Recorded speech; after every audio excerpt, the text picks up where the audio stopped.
So we return, opening the scene in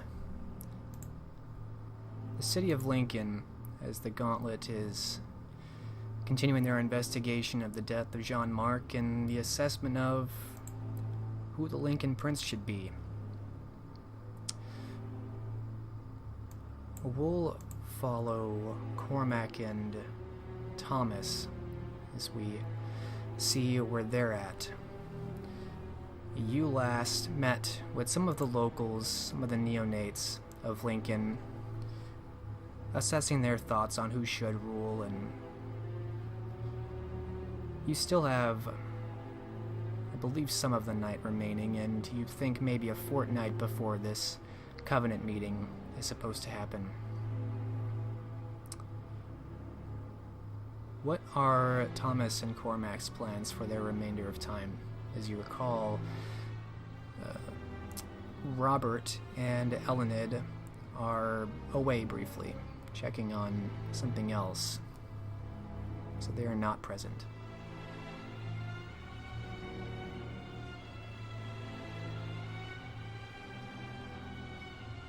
We'll start with Cormac. Weren't we still together? Yep. The two of you were, yes. And did Pierce leave? I can't remember. Well, As I recall, you fed briefly with Pierce and Silas, and then rejoined Thomas. And canvassed some of the neonates tonight, so you're still in the city of Lincoln. It's just the two of you, and there's maybe less than half the night remaining, we'll say. All right. Well, he'll see what Thomas is up to then.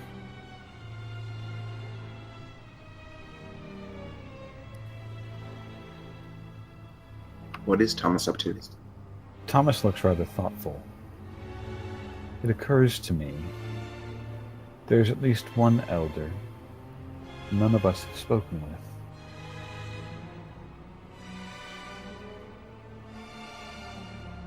And who might that be? As a resident of Lincolnshire, whatever denizen of the woods put down Jean-Marc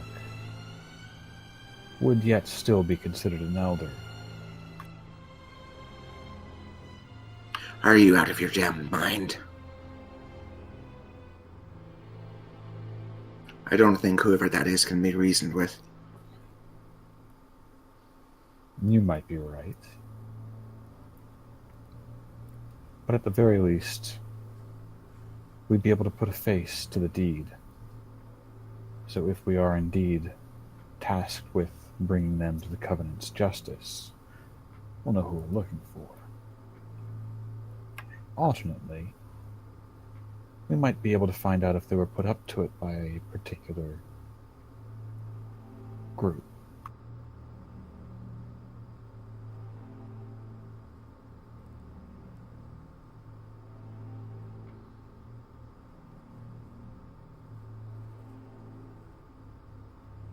As intrigued as I am by your recommendation, that face we put to the son named Kanak might be the last we see.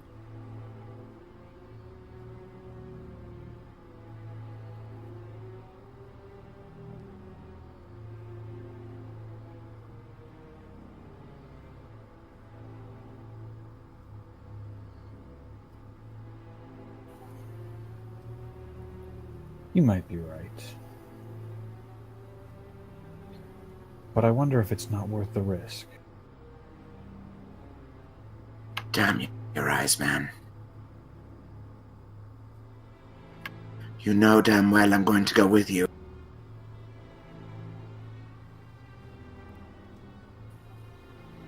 wouldn't be nearly as much fun to do it alone.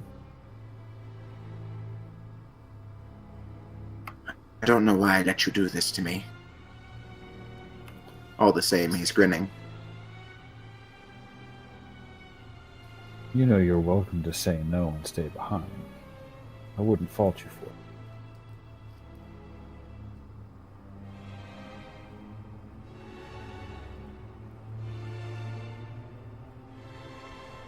Even recommending that makes me a little angry.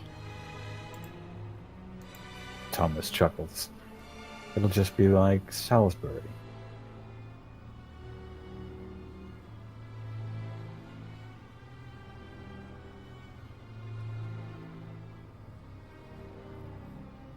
As long as it isn't like the Pennines. I don't intend on going that deep into the wolds. Whoever How? it is... Go ahead. You're just going to say, how will you attract attention then?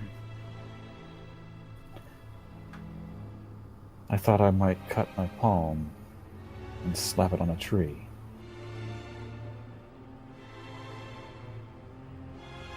100 animals a day hurt themselves in those woods. The whole place is bound to smell like blood to someone who can sniff it out. But not like Vitae.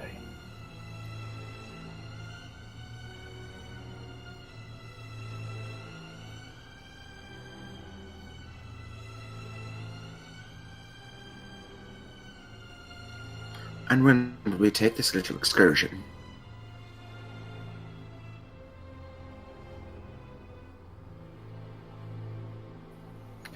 I had hoped to do it tonight. At very worst, tomorrow before the elders assemble.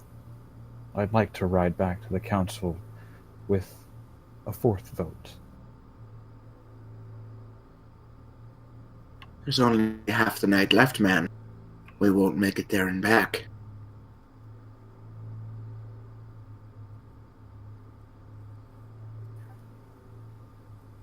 Out of character, knowing how long the ride actually is, would we have time at all, or To make it back to the Wolds? and then back to the city?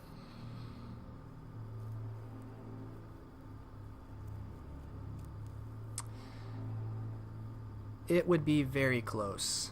If you rode fast and you didn't spend more than an hour there, you would probably be fine.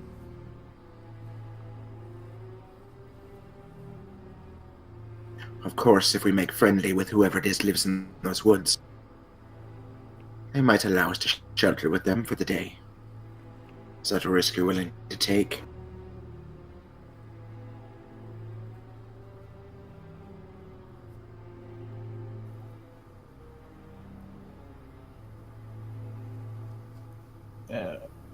Would we have time to the following night to make it there and back for a second visit before the midnight meeting? No, you wouldn't. Okay.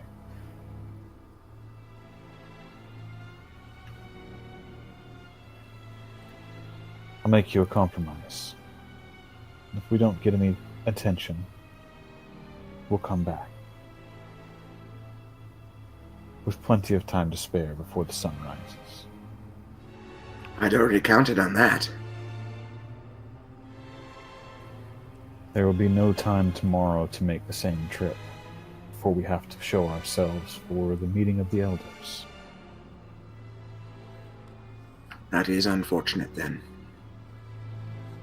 If worse comes to worse, we can dig ourselves a hole under a tree.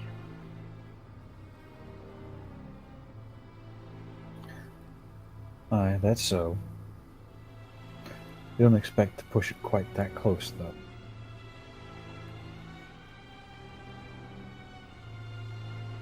Look back on our history together, Thomas. What leads you to believe this is going to go well?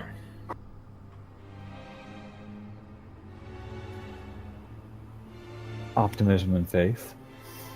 Bren being meandering towards the DeFore Manor and his... Foolishness, more like. Cormac says, hissing under his breath as he follows. Alright, the two of you start making your way in the direction of Robert DeFore's manor. And in no time at all, you're back at his estate, greeted by the staff and let in, of course. Do you mean to immediately depart for the Wolds, then? That was Tom's intent. And since he made that clear to Cormac, he'll start heading toward the stables. Of course, your destrier Gringolet is well kept for. And Tom, who are you riding? Brego. That's right, Brago, of course. So Brago and Gringolet are both stabled, and they look like they're actually sleeping for once, but they're easily enough roused and used to you enough that they're not alarmed at the predators before them. And with your respective skills, you're able to harness them and saddle them and prepare them for riding, and you depart fairly quickly, east in the direction of the Lincolnshire Wolds.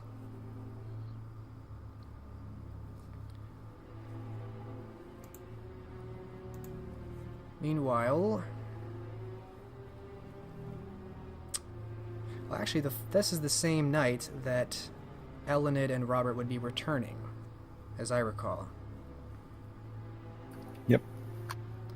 And they will, because of their convoy, be staying the day. So they're still traveling at this time.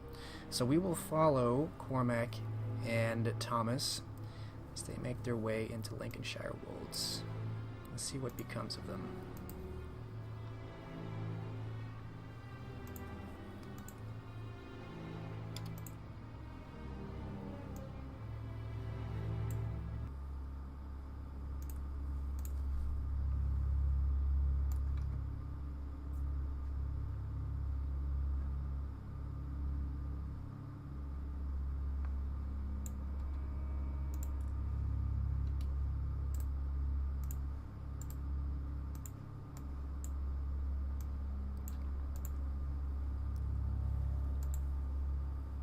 After a couple hours of riding fast on your horses, which are fortunately healthy and trained for it, you crest the hill and return back to the woods surrounding the untamed lands of eastern and northern Lincolnshire. By this point, you can see where there was perhaps an outline of what was the skirmish, the place where this carriage came down, but now everything has been cleared.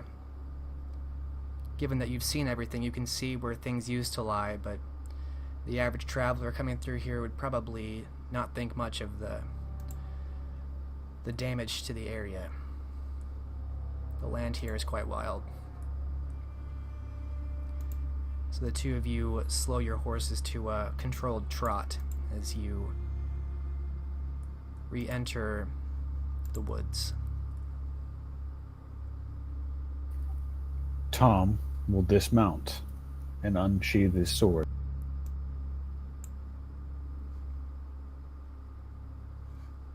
Cormac stays mounted for now, watching.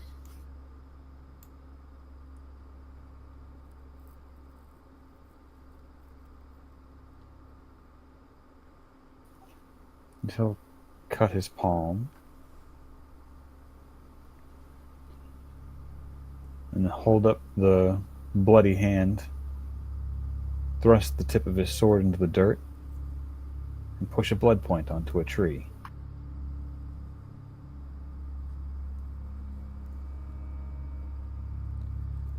All right. Your unnatural vitae clings to it, its dark red smearing across the bark.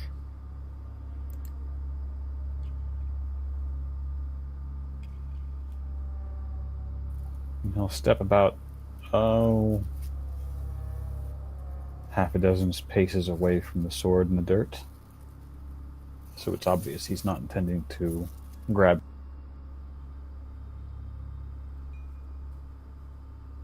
Did you say you left your blade in the ground? Yep.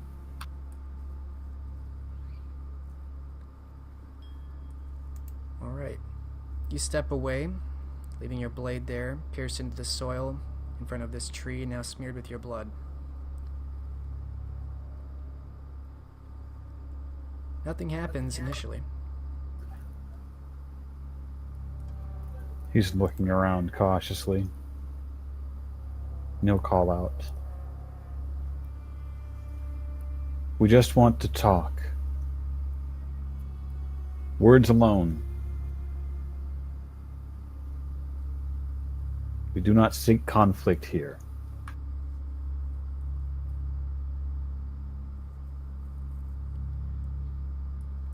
As you begin to call out, you don't really get any response. The suddenness of your voice raising causes some bird above you to fly off from a branch, maybe an owl.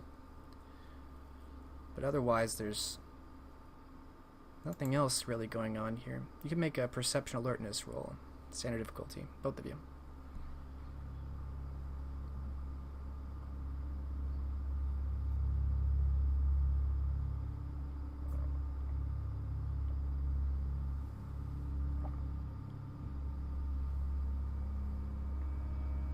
Alright, 3 successes each. You both look around, waiting, focusing your senses. Of course, you don't have any heartbeats, so it's really just nature out here. You can hear the sounds of the wildlife around you. It's not unnaturally quiet, but no one seems to be coming. Nothing seems to be approaching you. There's really nothing out of the ordinary here, except for the smear of this dark red viscous liquid across the tree, the blade sitting in front of it.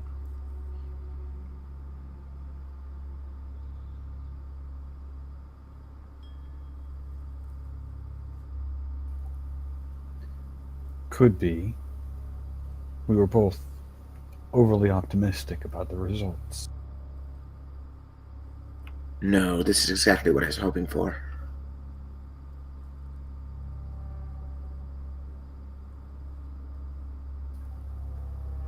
I'm here for the moral support, so to speak. At least we can say we tried.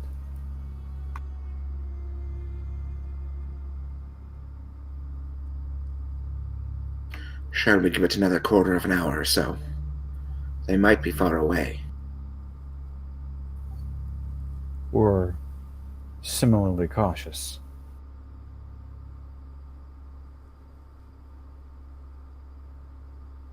They weren't too cautious to kill the prince and his retinue. No, but they don't know who we are and what powers we might possess that could stymie them.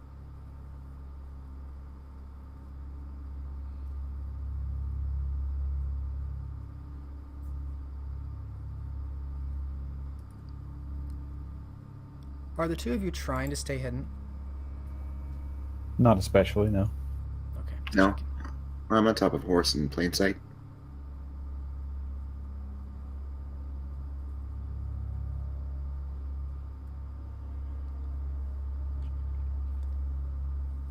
What do the two of you mean to do next?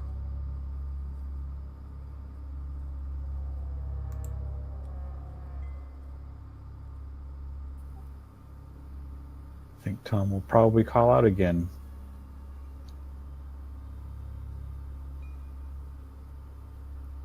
That's the blood of this land on that tree of yours. If that means nothing to you, so be it. We'll go.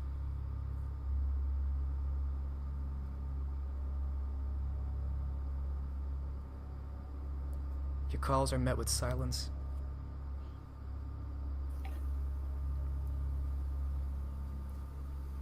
But if you're so interested in dealing with the leadership in Lincoln, we seek only your vote to replace the one that was felled.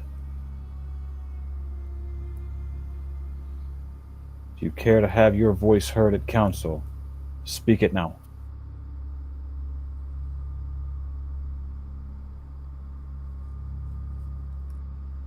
As though in reply, the tree which you have marked with the blood seems to stir a bit with activity from above, drawing both of your attention.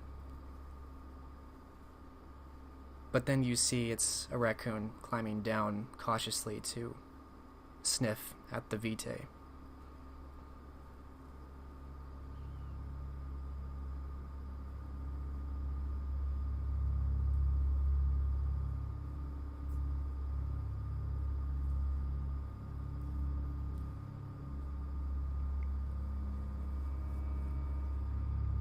Doesn't seem particularly interested in either of you. It does end up looking the tree quite a bit, though.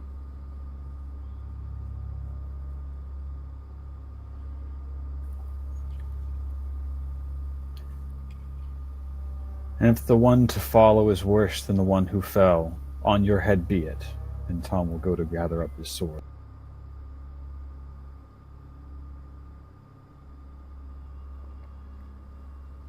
I don't think they care, Thomas. Like I said, at least we can say we tried.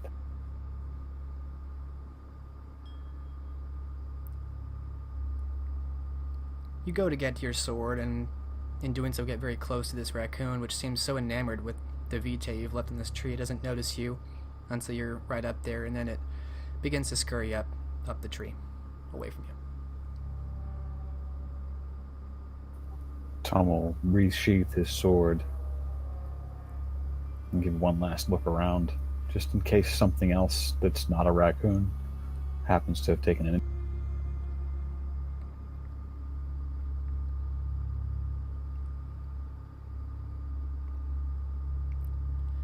Your roll carries. You don't see anything.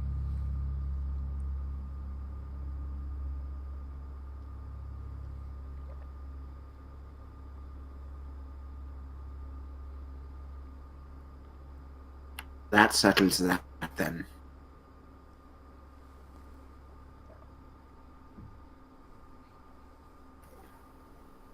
As Thomas comes marching back to his horse, looking a little bit dejected, don't understand why anyone would choose to fell Jean-Marc and then ignore the consequences of that action. She had to know. I can think of a few simple answers to that. Firstly, she doesn't give a shite about princes. But she has to know another one will fill the void. What does she care all the way out here? She cared enough to kill one. On her land. How many times do you imagine Jean-Marc passed this way? As I said before, he did something to anger her. But And what? this is assuming it is her. Robert said he saw a female in the vision. That much was clear.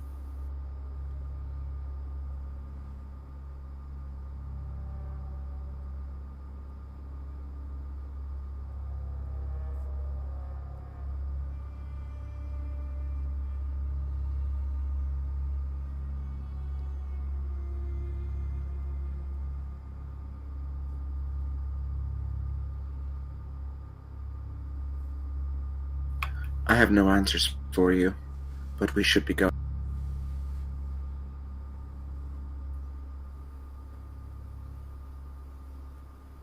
You're right. And he'll remount his horse. But I very much would have liked the answers to those questions. I still think someone put her up to. Isn't it just like you patricians, always thinking you should get your way in everything? The world doesn't necessarily work like that. It doesn't mean I can't feel a little bit disappointed that it didn't.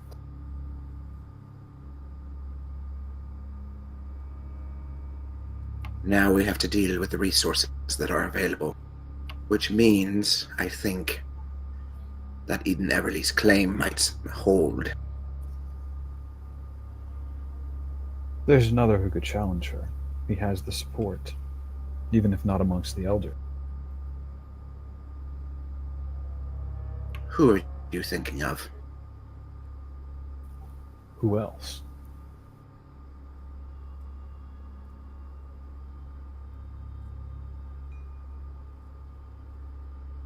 Not you. He was my first thought for steward. He definitely is the most influential man on the lips of the young.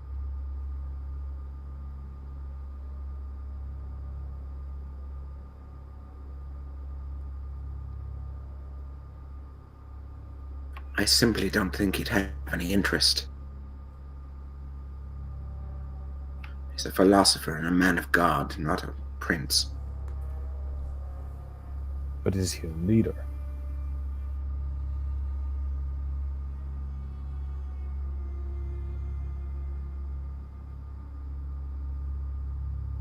Perhaps it's best you ask him that directly. I might just.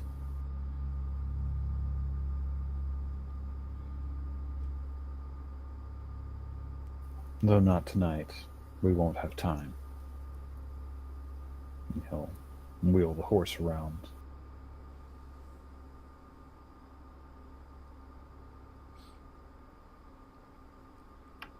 There's always the hope that tomorrow at the meeting there'll be a coup. That could be entertaining. Aye. Pierce and Silas might raise a rebel band of their own.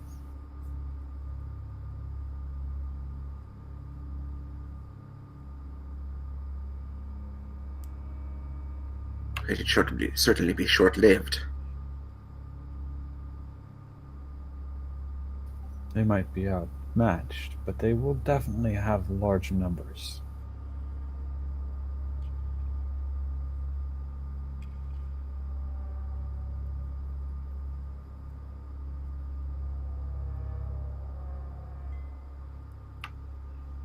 Giving one last, long look into the woods, Cormac will kick Gringolet into a trot, and then a gallop. Tom will follow suit. Right. You two ride off back in the direction of the hill and down it, back southwest in the direction of the city, whose lights are just distantly visible.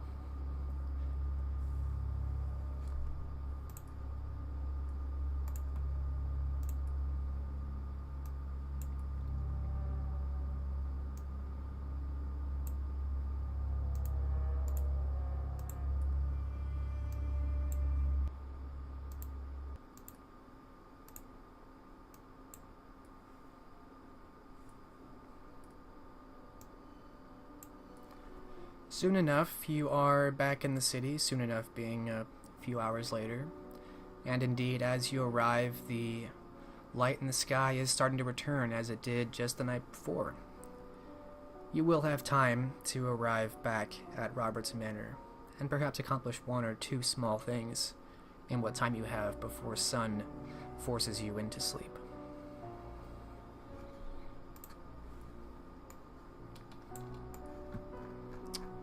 Cormac, anything before bed? He's going to groom Gringolet. But other than that, nothing else, no.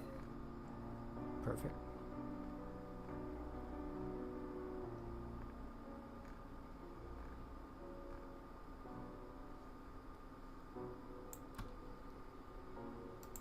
And Tom? Probably just brush out Brago before leaving him to rest for the day. Alright. Two of you take care of your respective horses with what time remains before the day. Retreat inside as it begins to dawn.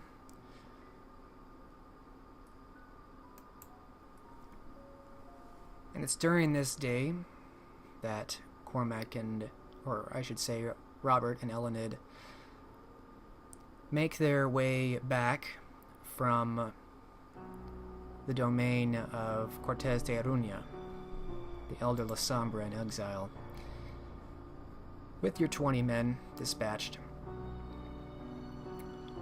The day comes and goes, and by the time you awaken, Robert and Elenid, you see that the camp, your carriage and men are set up within distance, within sight of the city. It would be a short ride in. And of course you have hours before the meeting tonight at midnight. So the camp is still made at this point, and it looks like the men whom you've taken from Thomas's retinue are gathered around a few campfires, talking quietly amongst themselves, eating bits of dried meat and drinking here and there. The two of you step out and see this. What do we see when we turn to Robert?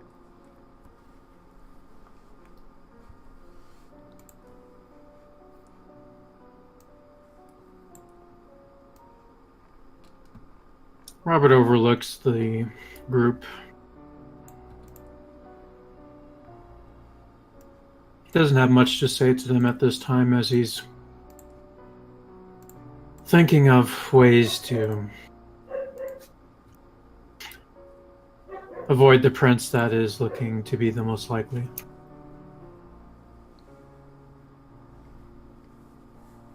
And Elenid. After giving a brief look over the rest of the camp, she would make her way to Gertrude and make sure no one tried anything funny during the... Doesn't seem so. She seems quite content. She's kind of making a small stew for some of the men and seems to have earned some of their appreciation.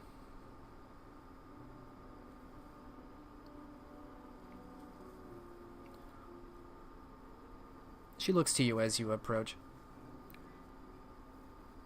We are arrived at the city, my lady. Shall I go about and having the camp stripped? We should at the very least allow the men to eat first.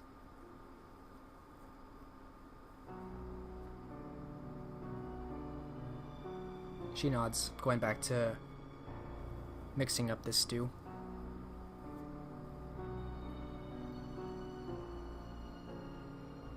How fared things during the day? Oh, fair enough. The men keep their distance now. I suspect they've been talked to some by Master Chamberlain.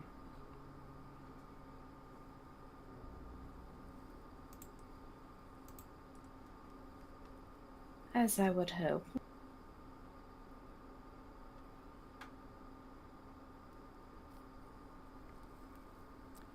Will there be anything else, my lady? Not at the current moment. She smiles and nods, pouring some of this stew and taking it off. She smiles in return and leaves Gertrude to what she was doing.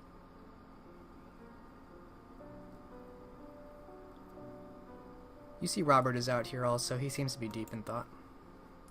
And she'll go over by him then.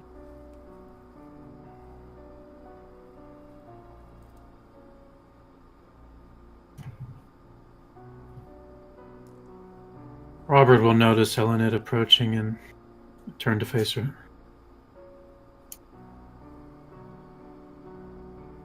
We have enough time to allow them to rest a bit and eat.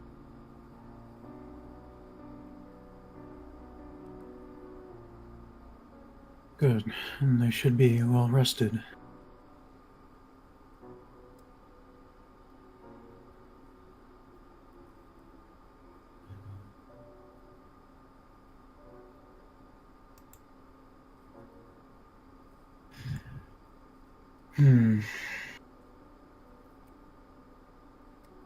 What do you think of our options? I think our options are powder keg.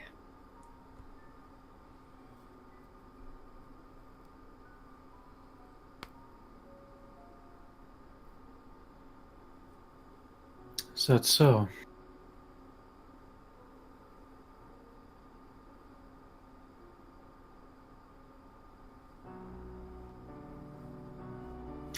You'll have to explain further.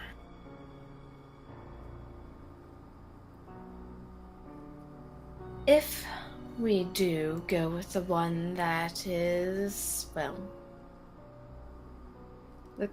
currently the only one claiming this position, then, well, they will only rule with an iron fist, and ruling with an iron fist only works for so long before a band of rebels or some such rises up to oppose them.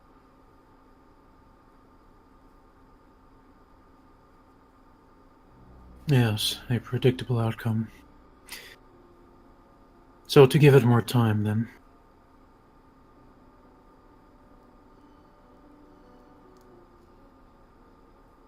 I suppose that is all we can do at the moment.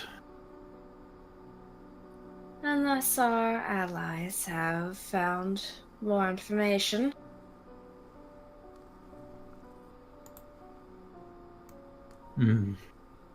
Perhaps something to use against.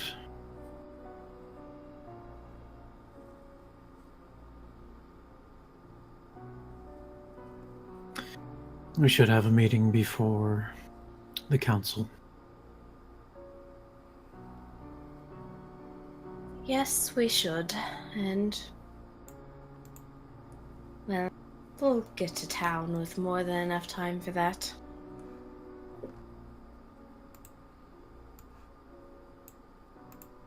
So it shall be.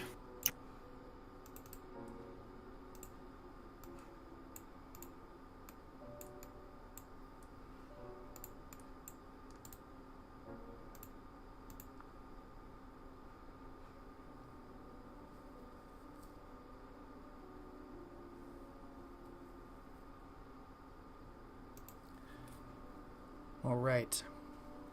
So eventually, your men finish their meals and seem ready to go. Camp is struck, and the group of you continue on your way. It's maybe another hour, and then you reach the city of Lincoln once again. And soon after that, you return back to the manor.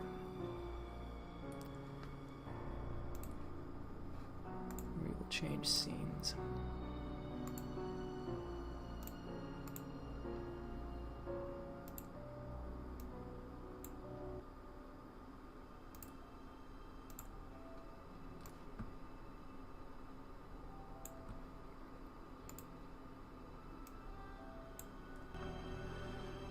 A couple hours into the night, Elenid and Robert return to the manor of Robert de Vere, where you find already waiting Thomas and Cormac. Having passing through the foyer of the manor, you see the doors open and Robert and Elenid pass through, attended by one of the staff there.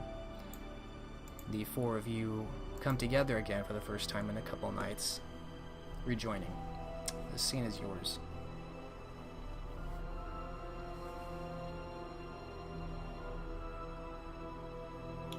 Well then, have you two found any new information of any use?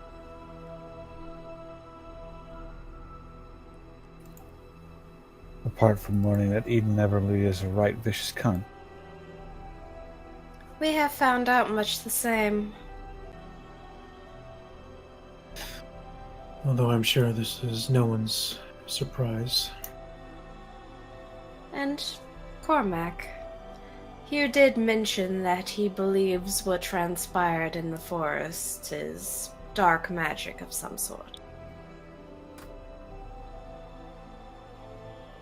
That was my thought. So ask me why we went back. Or more specifically, the art of the devil, something along those lines. No. This magic, if that's what it is older than the devil. Careful now, if the church folk hear you, can be in quite a bit of trouble. Are you going to tell them?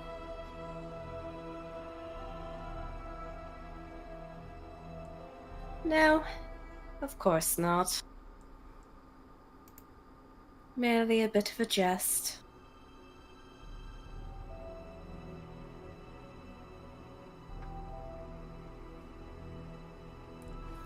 Speaking of Sir Hugh, he does have quite a bit of support on the ground.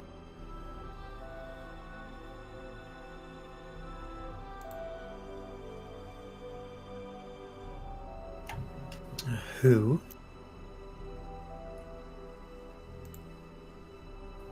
Pierce Lockwood, Silas, any of a number of different neonates and younger vampires. He has already stated to us that he has no intention of going after Praxis. You spoke with him then? Yes. Good. That settles that, doesn't it, Thomas?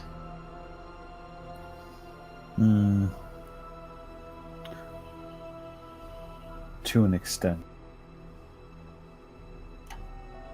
Did you think of convincing Sir Hugh? You don't know Sir Hugh very well. I could never convince him of anything he set his mind to. Or against anything, I should say.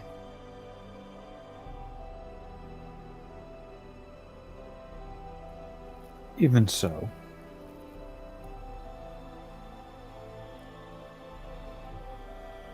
Lady Everly had a chance to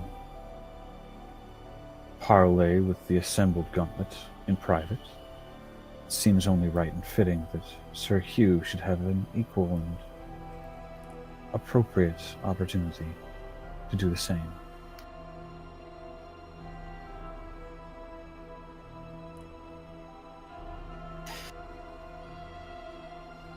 That said, the third option is willing if Eden's grasp on the city was weakened, her claim discredited. More importantly, her methods of, well, doing her own little bit of payback dealt with.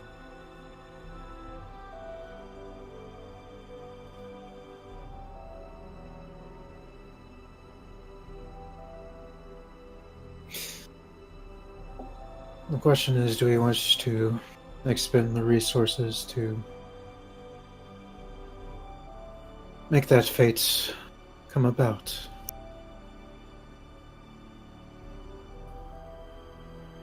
No. The question is, do we wish to preserve Lincoln, or do we wish to set it on the road to its downfall?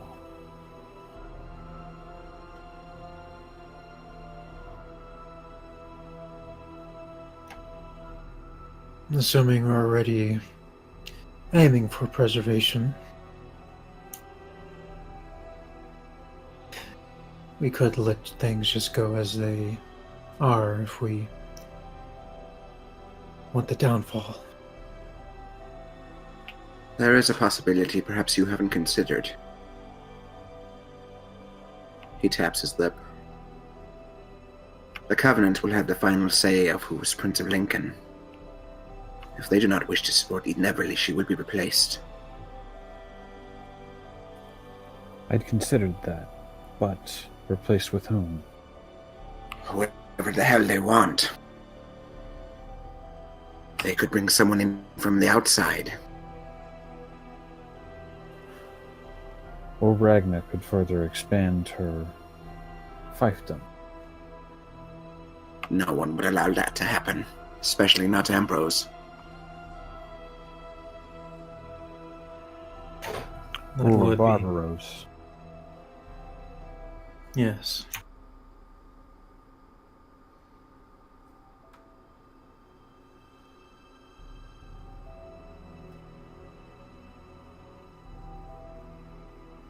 That would not be a popular suggestion. Besides, they will likely look at the methods she takes and the resources she has, and could very well see it as more of a benefit than anything else.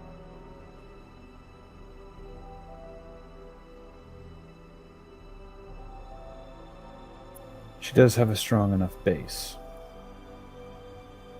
to at least convince the other Covenant princes that she is worthy of maintaining order, capable of keeping her city in line. However, from what I've heard, she goes about things with a very much iron-fisted approach. She forces That- attrition. Yes, and people can only take that for so long without doing something.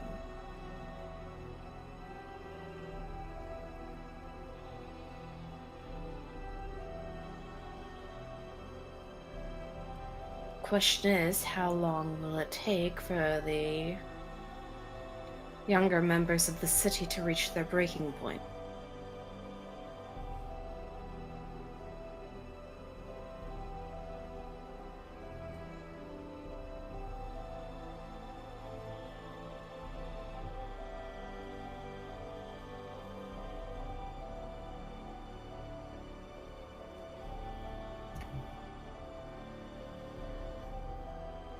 If she really is so disliked that a rebellion is likely, perhaps the council should not pick her at all.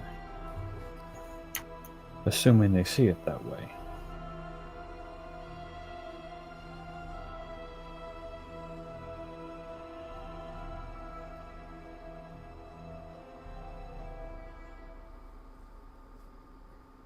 Then again, it could just be a reason to, well, off the more rebellious members, unfortunately. That has happened more than once in the history of our kind.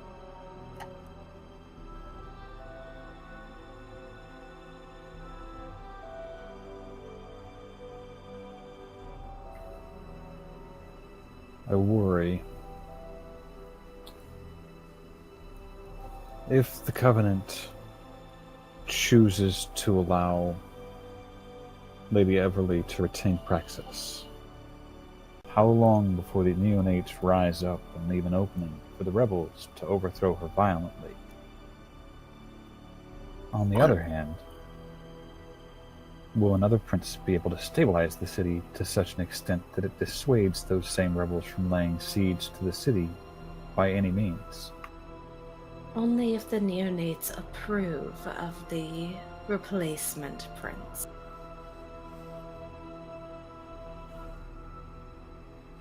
You are perhaps putting too much faith in the power of neonates to overthrow a prince.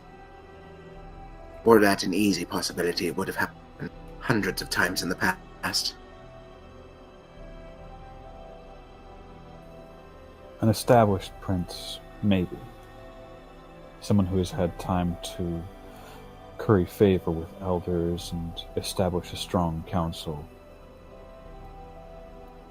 I don't know that even Everly has had such an opportunity.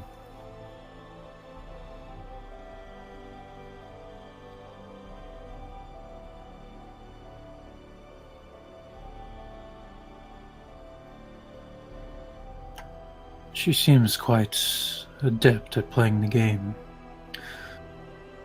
but I do not sense much love towards her.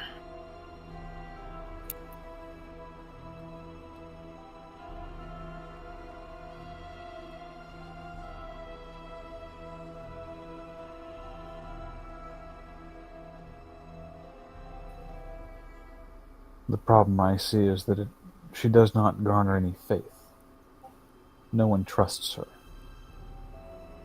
except to take what she wants and not give a damn about what happens to those she leaves in squalor.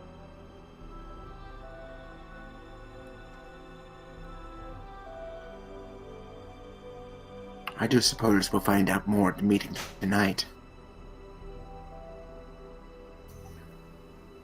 Do we suppose there's time enough to meet with Hugh before that? Certainly, the meeting is not until midnight. But I do wonder, how did it go for our K-Knight in exile?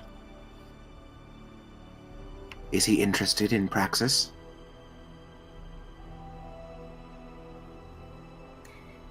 He has no intention of acting against Everly as things currently are.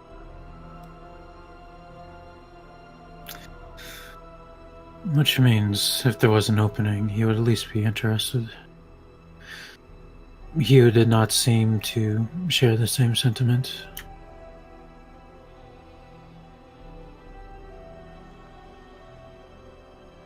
More specifically, he knows if he does act, there will be repercussions, and he would rather not lose everything he has worked so hard to obtain.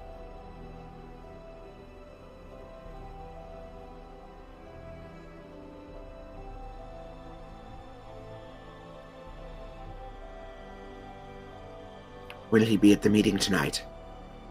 No. No, and if asked, officially he supports Eden.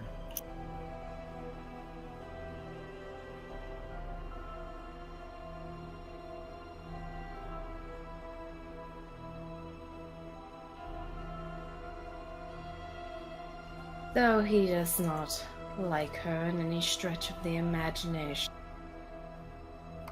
No one seems to. There must be reasons for that.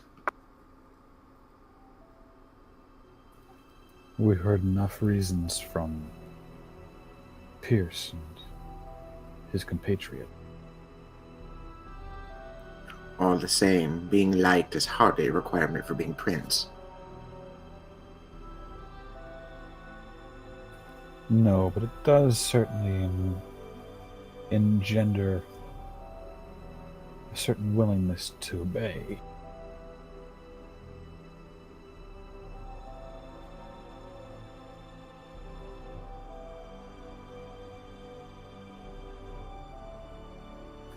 Respect goes a good deal further than fear.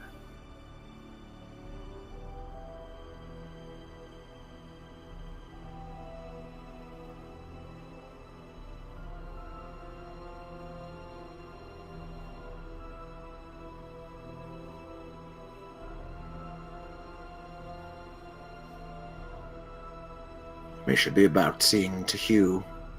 Where did you find him last night exactly?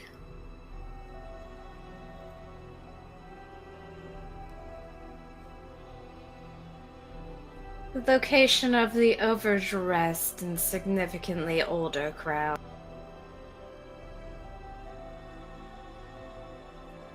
What the hell was he doing there?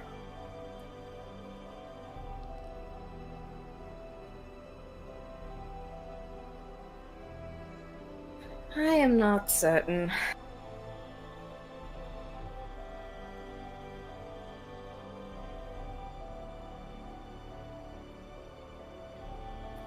Perhaps we send a messenger for him. I don't like the idea of meeting so publicly.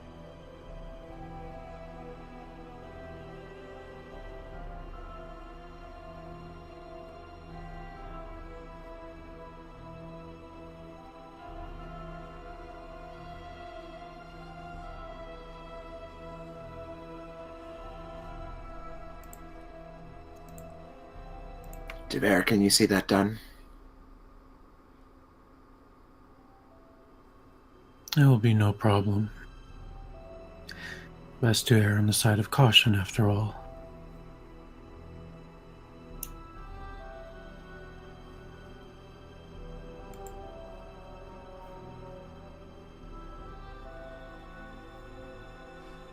Alright, you send a messenger to go find Sir Hugh and tell him to meet where?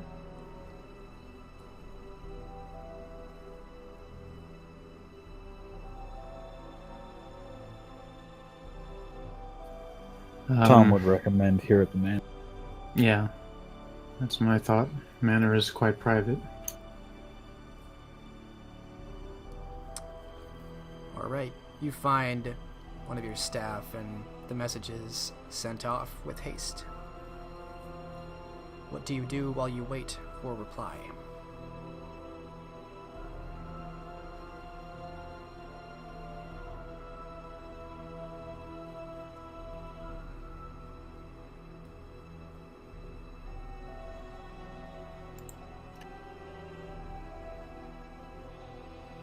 How many hours do we have left?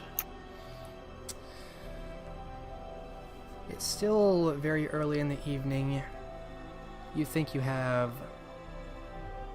a few hours before midnight when the alleged meeting of the eldest of Lincoln is to happen. And that's going to happen in Tower of Lincoln, the Great Hall.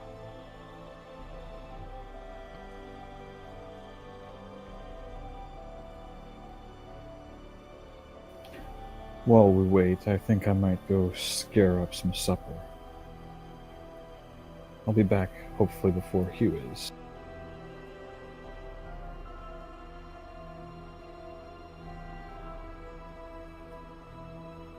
Very well.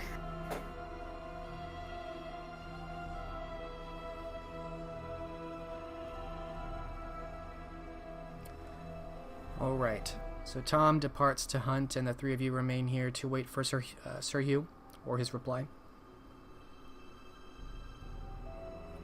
Well, while Elned's waiting, she intends to at least train what little martial skill she has.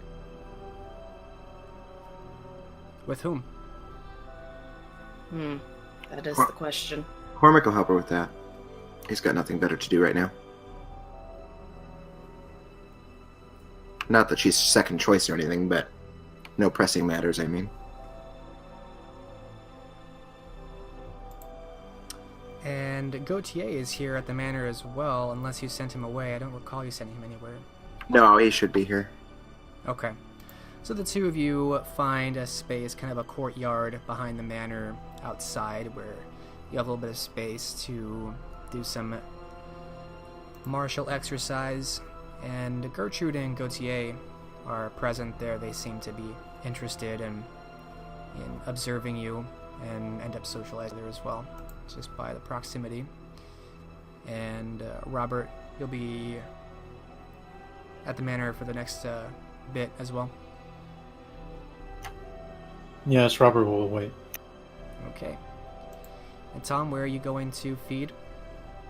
He'll probably go back to the tavern where they met with Pierce. Mm-hmm.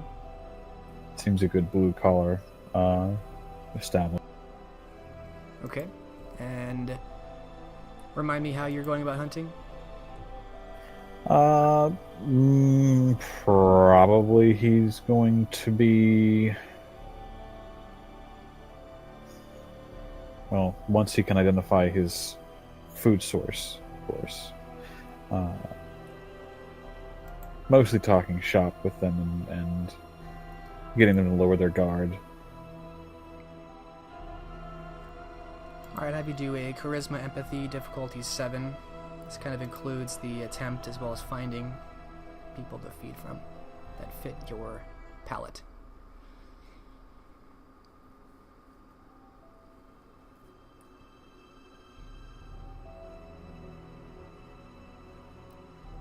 Three successes.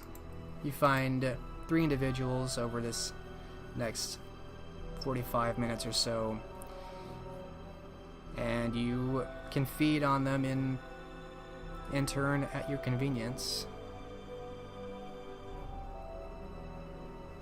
He'll just go ahead and take little sips from each of the 3 of them to the tune of about 2 blood points total.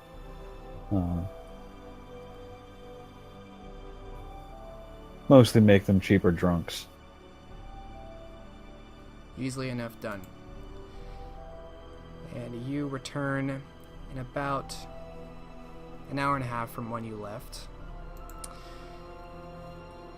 Meanwhile, Elenid and Cormac are sparring in the courtyard. And Tom, you arrive back into the manor just a few minutes before the staff behind you open up the door again to a familiar sight of Sir Hugh de Balsam.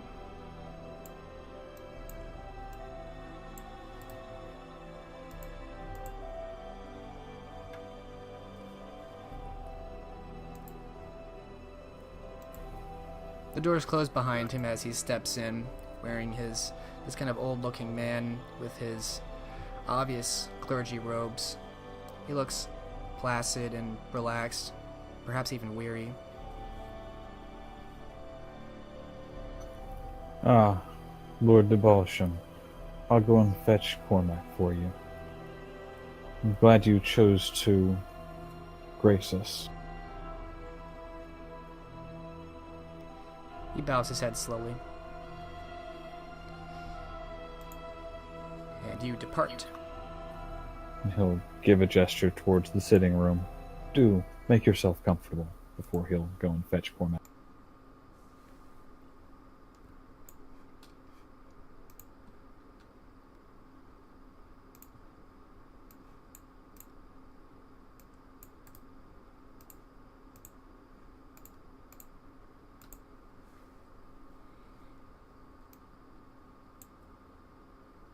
All right. You head off. Eventually you find the remainder of the Gauntlet in the courtyard.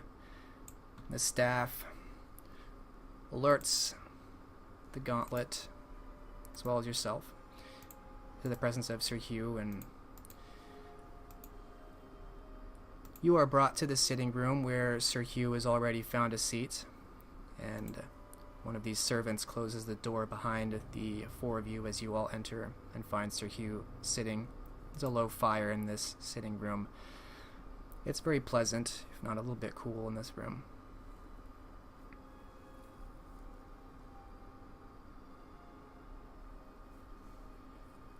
Hugh, Cormac says, so glad you could come. He rises from his seat to look at you. He forces a smile, but you know it's a morose smile. He looks dejected.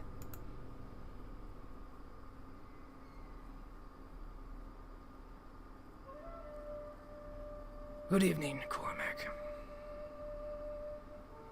And to the rest of you, my lords and lady.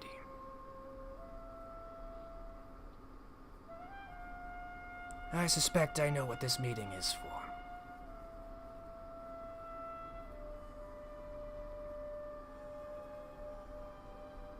But please do go on.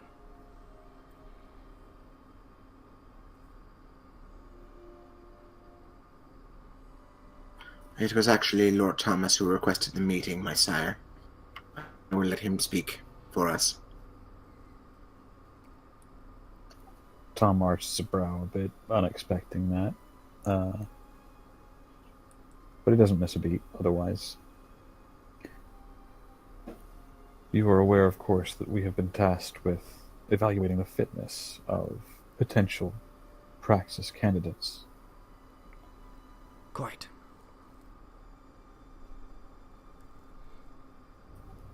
The primary purpose of that evaluation is to find an individual amongst Lincoln's elders who is both willing to acquiesce to the Covenant's demands and suitable for stabilizing Lincoln itself as a domain.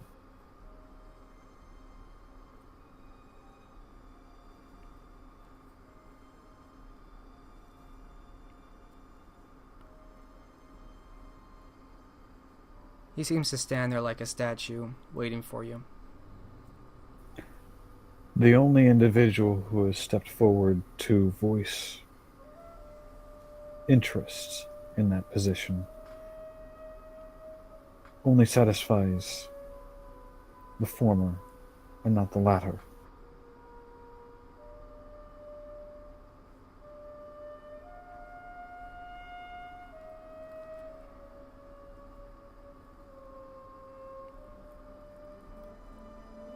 If that is all that Lincoln has, then perhaps that is all it shall receive.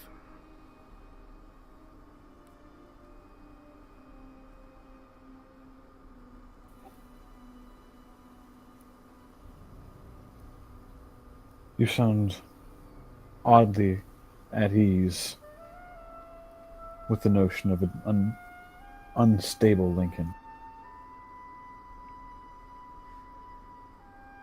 I do not expect Lincoln to grow very unstable.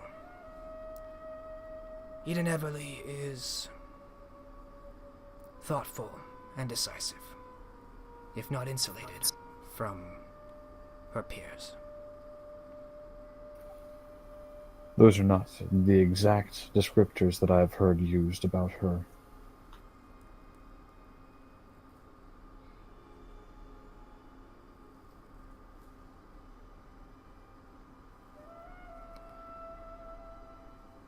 In her rule, there will be pain.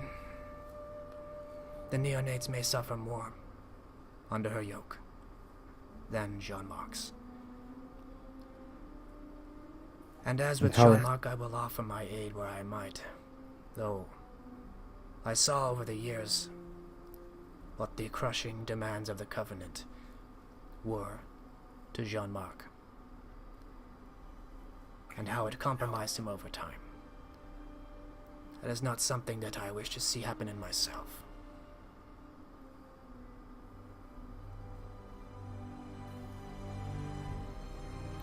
If there were another option, would you support that person?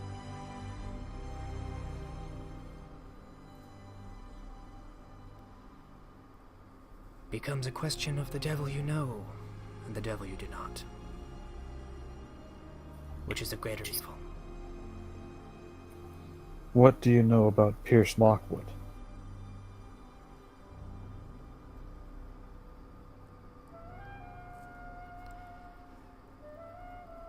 I knew him in the years that he was a fledgling. Naive but honest.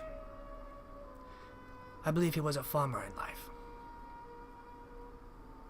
I do not think enough moons have passed over him that he has grown cynical enough to demand unfairly from others.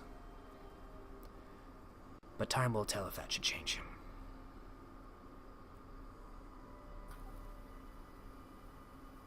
That almost sounds like a glowing endorsement. Then you stretch my words far.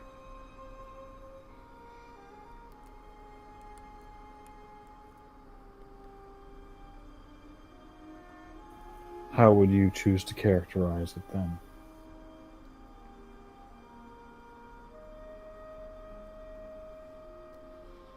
He paces, looking very weary. You think if you didn't know he was an old Cainite of great power and age, you'd think it was an old man about to fall over.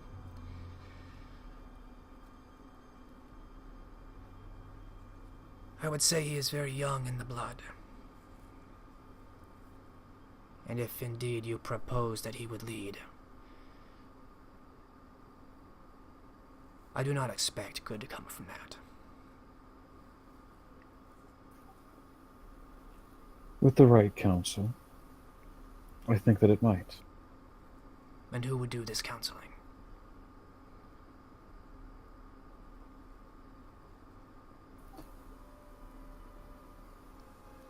I could think of one thoughtful, considerate, moral gentleman who might suit the position. Someone that Pierce holds in some esteem already.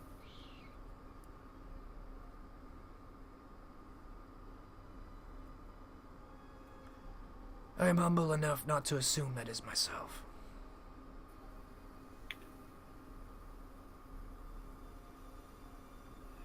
Then I believe that your humble nature does you no service in this. A smile forms at the corner of his mouth. It's very faint and almost hidden in the wrinkles. Then I would be looked at as the Shadow Prince, another manipulator in a long line in this jihad. My words would carry great weight, and he would do as I say.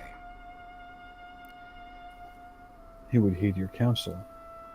But again, you are held in great esteem by many in Lincoln.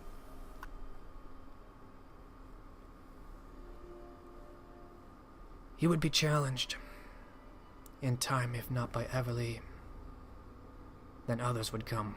They would hear of the neonate prince. There would be blood.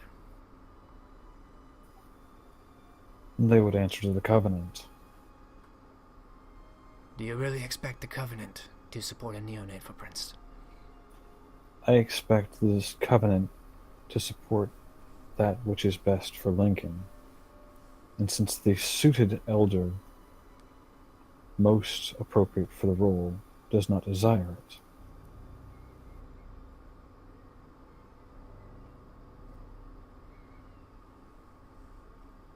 Hugh looks from you to Cormac.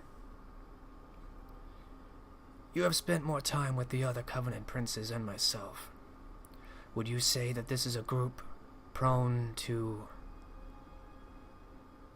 neglecting the value of a iron-fisted woman over a young blood with good counsel?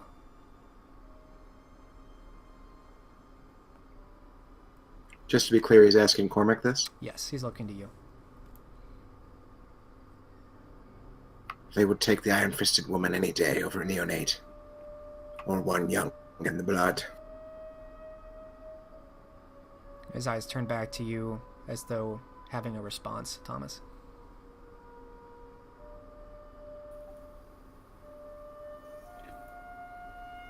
So the question then becomes, once again, how long do those young in the blood bear the yoke that Lady Everly would place upon them?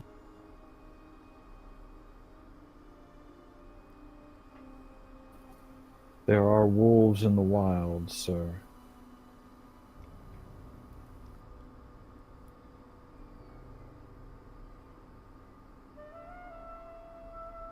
I cannot predict the future.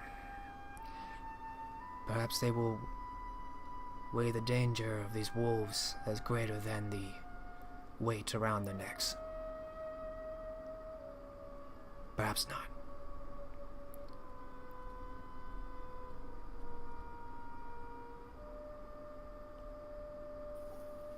I know not why you seek my counsel in any case. I failed John Mark. I am certain to fail another. You're too hard on yourself. From what I saw, Jean-Marc failed himself. That was the very words I was going to use. He paces back to his seat, sitting down slowly.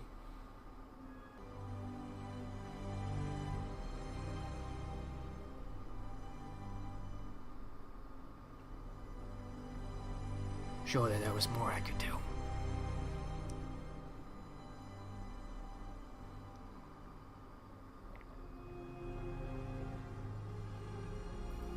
We all ask these things of ourselves in times of trouble.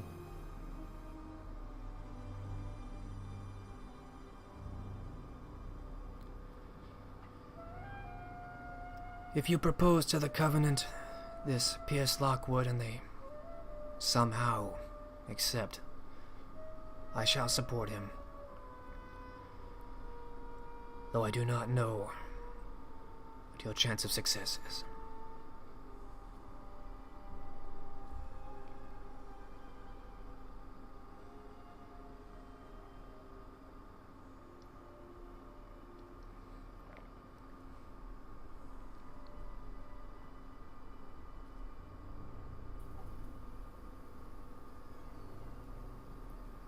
I won't know for certain whether or not I'll propose that solution to them until the moment comes. It will take a moment to gauge their reactions to news of Lady Everly's machinations. My greater fear for you is that if you do not openly and strongly favor Eve Everly, you will make an enemy of her if you have not already. And now that her power is all but certain, you will begin this year with an enemy of a Covenant Prince.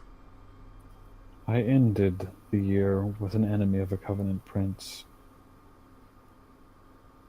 I'm growing quite accustomed to it.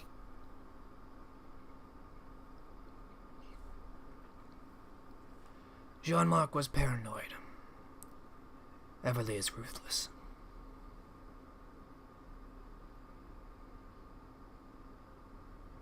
In that way, it may be precisely what the Covenant desires.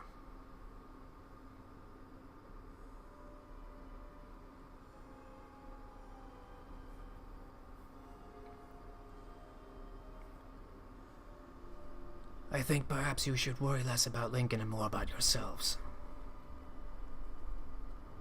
Lincoln's fate is not promising. And if Eden Everly claims practice and is endorsed by the Covenant, Lincoln's fate is all but sealed.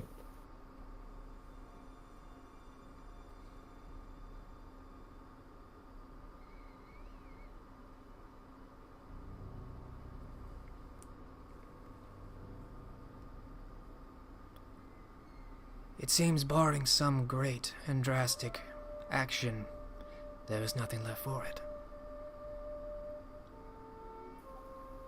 It is that great and drastic action that I seek to allay or prevent by placing someone other than Lady Everly in the seat of power. I will not challenge her openly for praxis, and I know not who else would.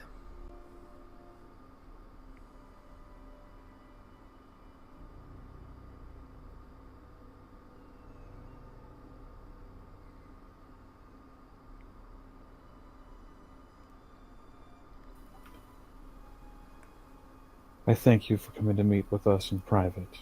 It seemed appropriate that you have the same opportunity that Lady Everly did.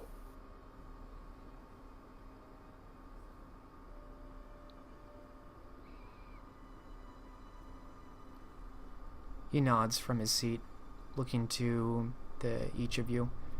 What is Robert doing during this time? He's listening intently on the conversation. He seems agreeable to the thought of supporting a neonate.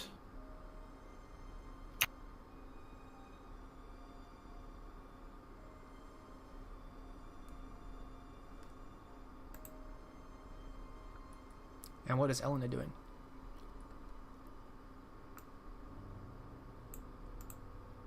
She is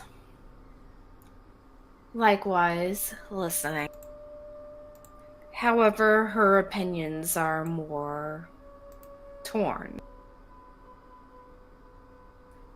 Should she choose to support this neonate, and she has very little reason as to doing so, then if Everly is indeed so spiteful, it could come back and unfortunately have some effects to her recently remembered relatives living in the area.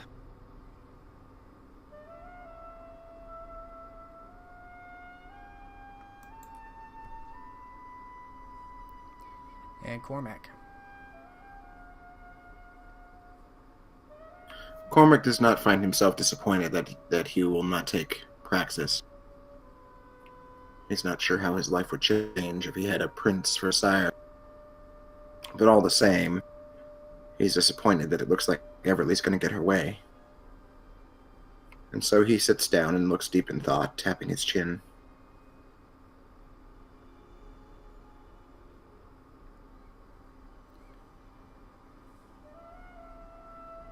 After a pause, Sir Hugh rises from his seat. If there is nothing else, I shall be on my way.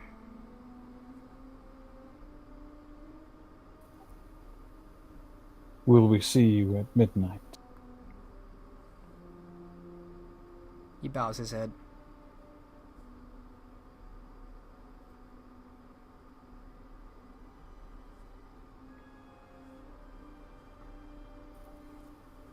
Then I bid you good evening until then, sir.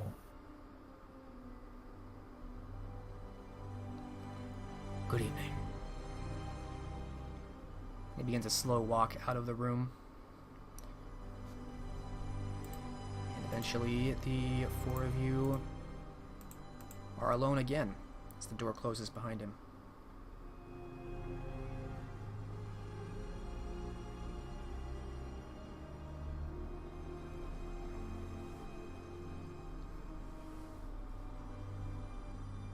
Well, you've had your crack at it.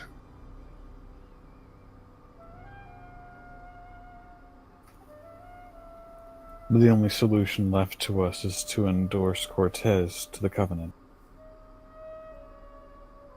He would not have that. If we made clear precisely his terms, and precisely the impediment presented by Everly, he might. He said he would only agree to doing that if she was dealt with first.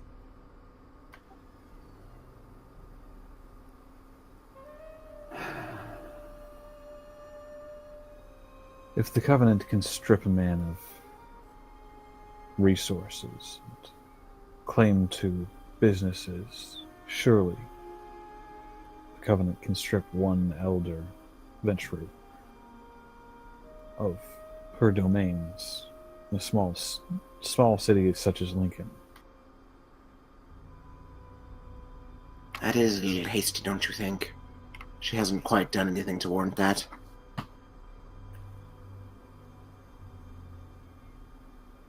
We're grasping at straws. I'd very much like to not breed a hotbed of rebel sympathizers in Lincoln just yet.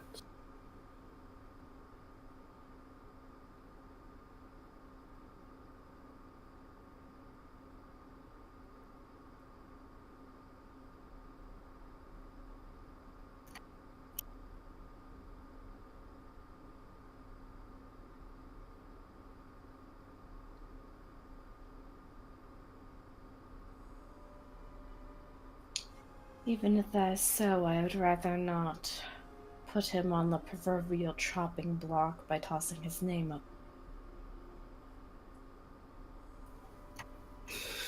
No, the fact that he is not willing to show would be argument enough.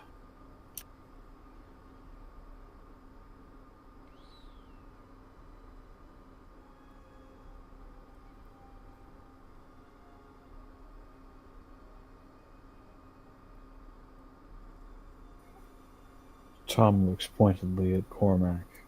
Do you remember what you told Tom Lefroy?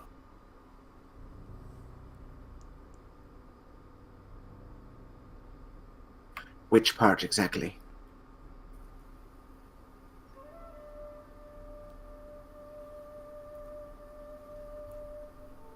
If we can't save it for them,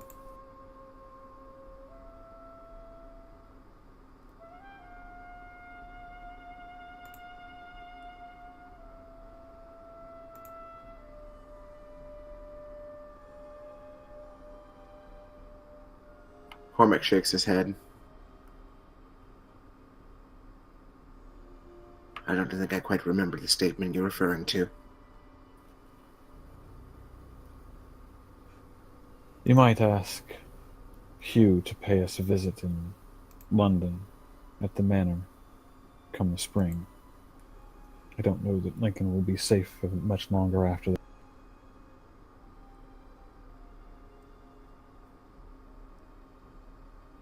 I can do that.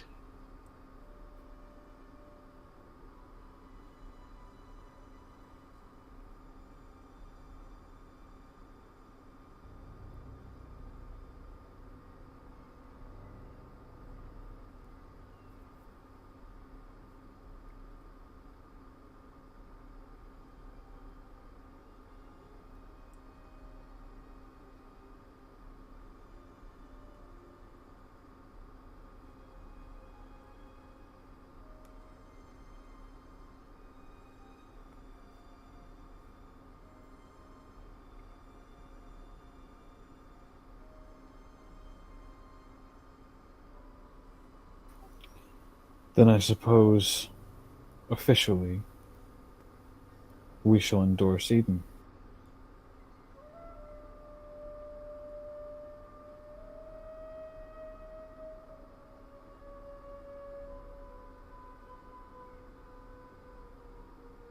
I'm not quite sure we agreed to that. We shall carry the endorsement of the elders who choose to speak. As such, Eden will be endorsed, whether by us explicitly or by us not bringing another option to the table. It provides an implicit endorsement.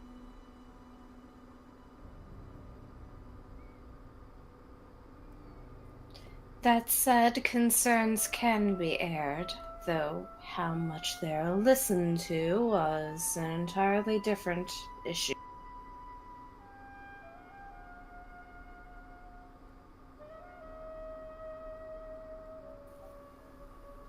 We can present other alternatives, it's true, but who from another city would be willing to uproot themselves and then have no base of power within Lincoln to call upon?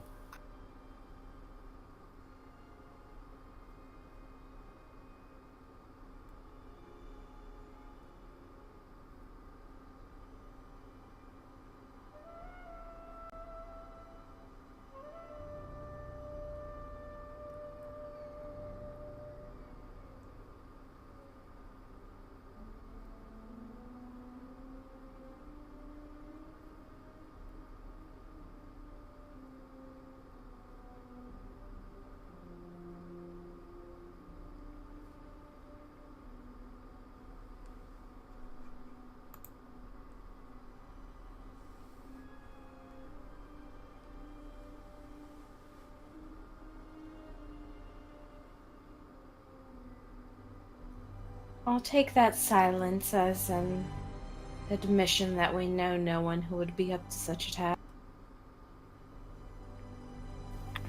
I fully admit it. I can name half a handful of people who would be capable. Willing? That's a different question. Yes.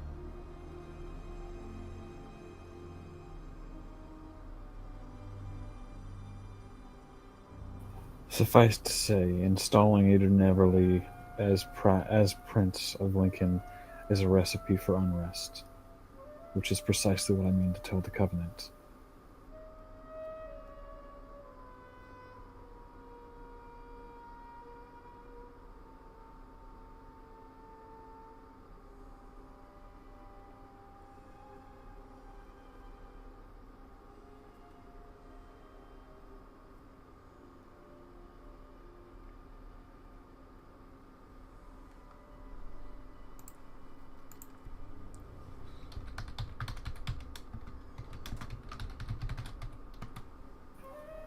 Which means this meeting with Lady Everly and Hugh is effectively going to be a little more than a formality.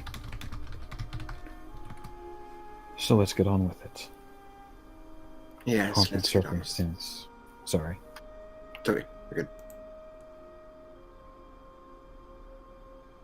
Tom will go ahead and rise.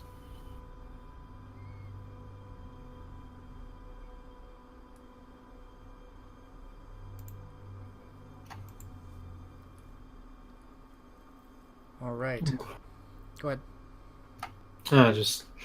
Quite right. Let's get on with it. Go ahead. So the group of you conclude your meeting, and if I'm not mistaken, you will be making your way over to the tower around the time of the meeting. Quite so. All right.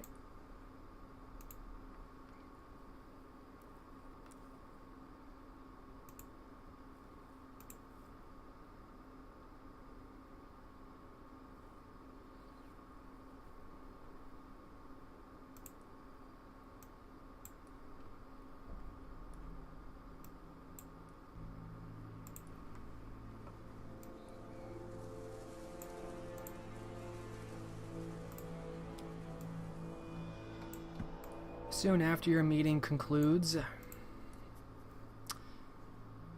you find your way back towards the Tower of Lincoln, where you are stopped by the many guards surrounding it, and in time, escorted inside to the Great Hall, where you find Colton Sardini waiting expectantly. He's set out what looks like a nice silver decanter and multiple goblets. There are a few attendants moving about preparing things, and more guards at the entrances of the hallways going into the Great Hall.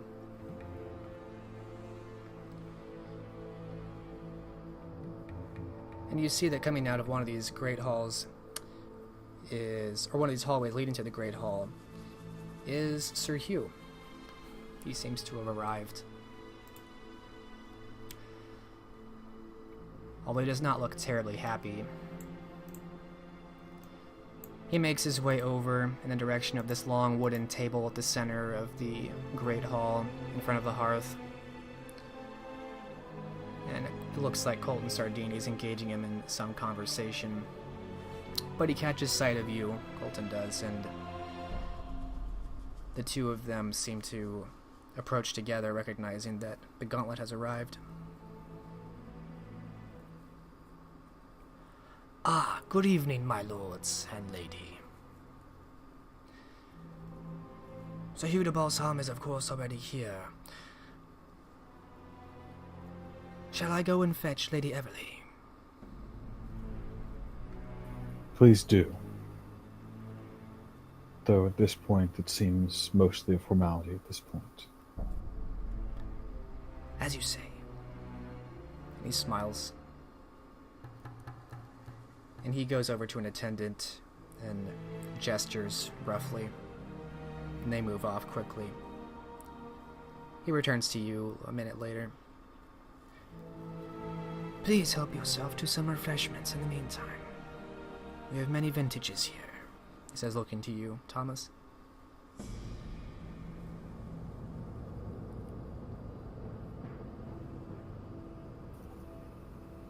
My thanks.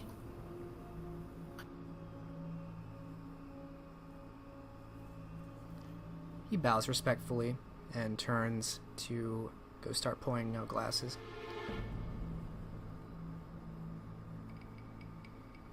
Sir Hugh looks a bit serious and dejected as he nods to each of you in turn, and he also goes to sit.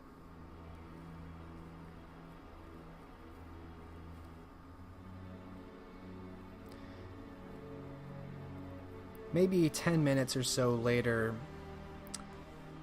you see Eden Everly step through the hallway in a long black and silver gown, looking more regal than you recall seeing her before.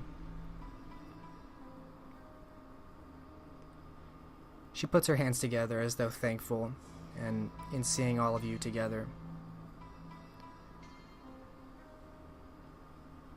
Good evening.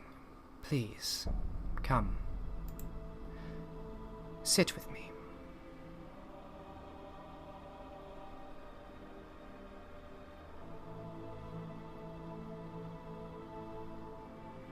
Cormac will do so with some trepidation. Tom will bring up the rear. Robert will put on his best polite smile and take a seat. Ellen and Ed will sit as well.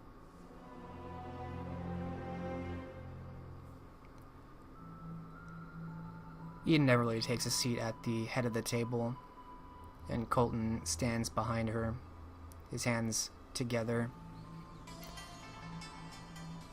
Sir Hugh sits at her left side. Shall we be expecting one more? Do you expect?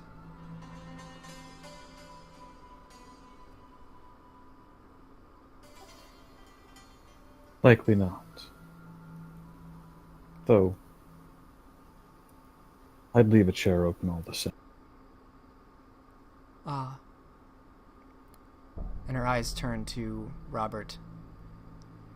I had heard you were spotted heading north. I thought perhaps that might have been where.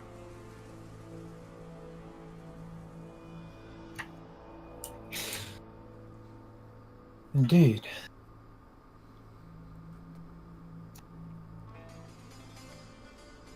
Well, I would not expect any new arrivals. Her eyes are fixed upon you, Robert, with an unsettling amount of attention, but she smiles. I see. We shall, as you suggest, keep a chair for him.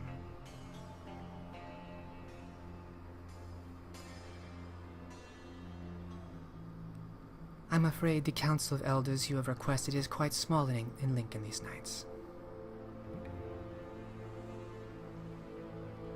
But we are assembled, at your request.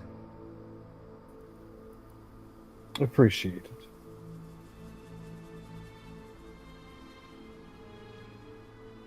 Have you come to a decision, then? About whom you think is most appropriate for Lincoln? Dispensation was not given to the Gauntlet to appoint Prince, merely to evaluate suitable candidates. We will bring news of what we have learned about Lincoln and its residents to the Covenant.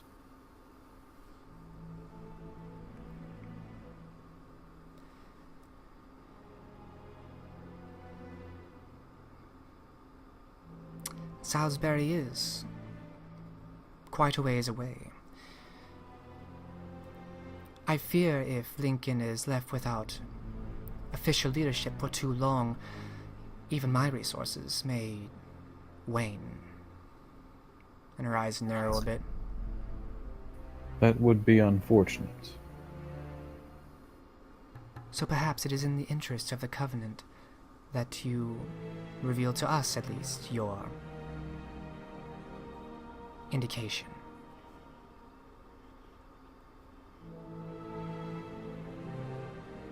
So that we might prepare.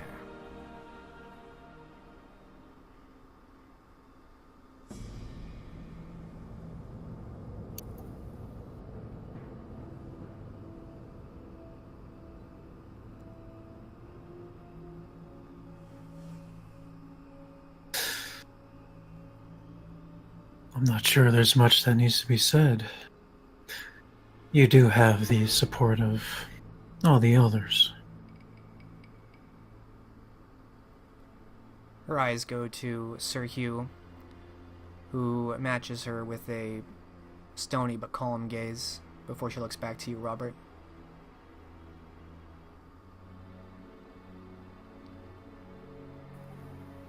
All the elders we were able to speak with have voiced their acceptance of your claim.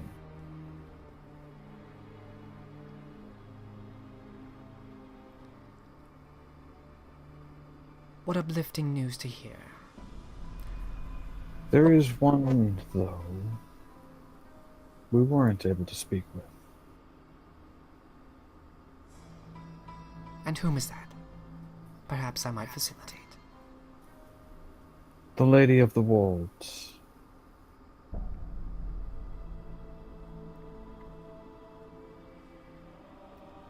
Her head shifts slightly, looking a bit askant. I'm afraid I do not know this lady. You certainly know of her.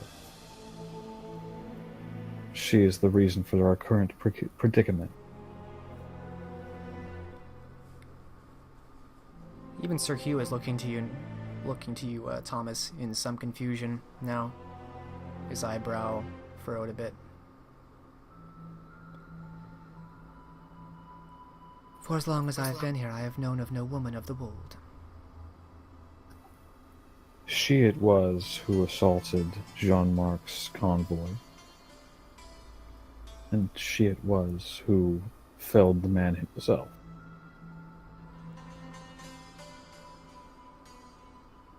Have you some proof of this? Her eyes kind of look around each of you.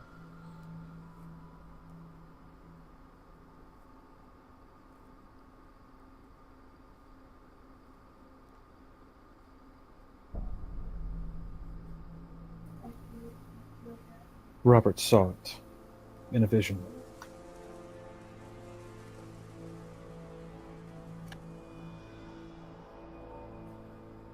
And it matches what remained of the battlefield.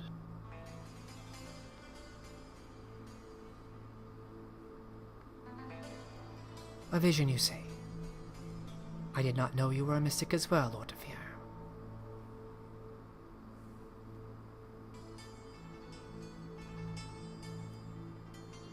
We all have our gifts.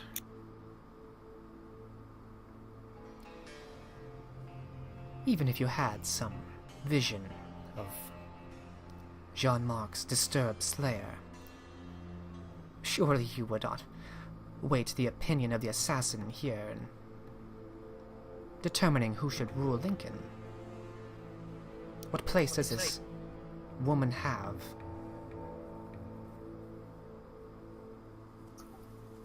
She is an elder, at the very least.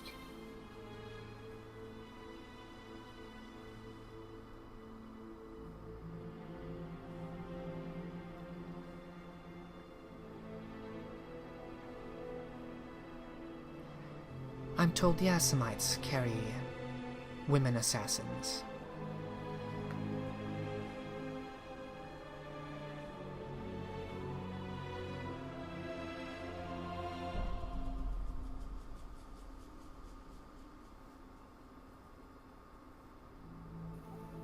I still do not understand what place this might have in this decision.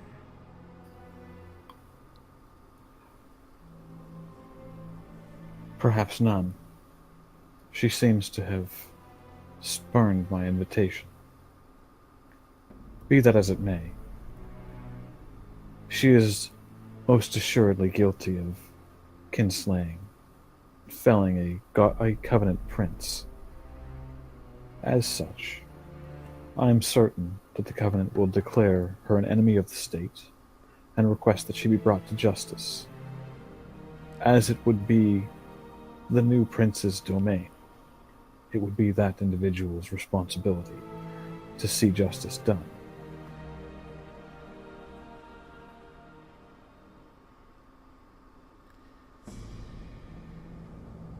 Even if you were to find this assassin, you claim yourself, they would be anathema to the Covenant. So their opinion surely holds no weight here. I've never heard of any Lady of the Wold. And she looks to Sir Hugh, and he looks also to you. I'm afraid neither have I.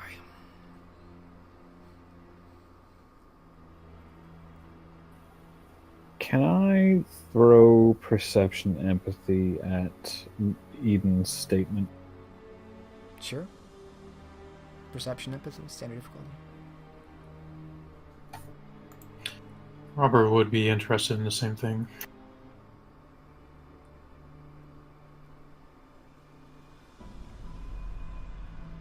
Alright, 4 successes from Tom.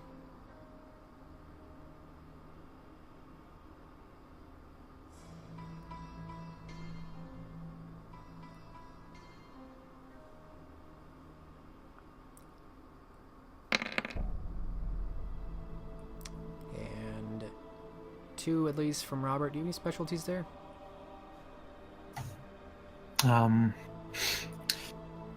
Truths? Truths? Mm-hmm. Yeah, that's applicable. So 3 successes. Elened will instead analyze Hugh's statement, since he was fairly certain that the devil was at work when it came to Jean-Marc's death. Alright, go for it. Standard diff? Yes, standard difficulty for you. While you're rolling that, Robert and Thomas, you both watch Eden as she claims ignorance of this woman of the wold, and she seems genuine. She seems annoyed that you've brought up some perhaps manifested obstacle, some as yet unknown elder, but she seems genuinely unaware of whoever this is. And Elenid, 2 successes. Do you have any specialties here? My only perception specialty is detail-oriented, and I didn't think it applied, so I didn't add the dice. No, and you wouldn't add dice. It would just be 10s become 2 successes. So 2 successes on reading Sir Hugh. He also looks confused. He seems not to know who the Lady of the Wold is either. They both seem unaware of who you're talking about.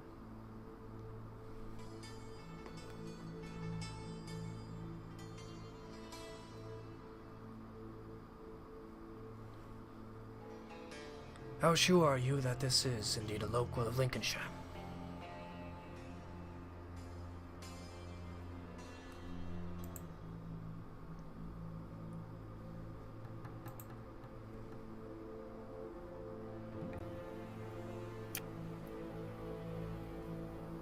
Passingly certain.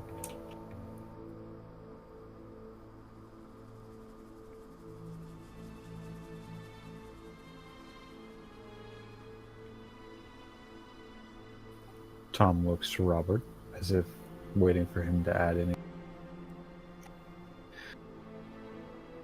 At the very least, she seems to have claimed the forests.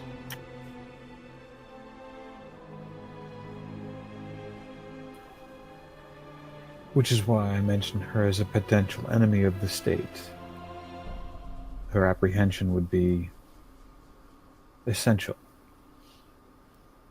Alive, preferably. I, for one, would be curious as to her motives, so that we could perhaps identify what set her rage off. Indeed, I am sure we are all very concerned about her motives. Her claim, if she has any at all, must be quite new, as obviously no one has heard of this Lady of the Wold or her claim of domain in Lincolnshire, or her conspicuous entrance into this event. How frequently are the wolves traveled? Frequently enough, I imagine. And to what depth?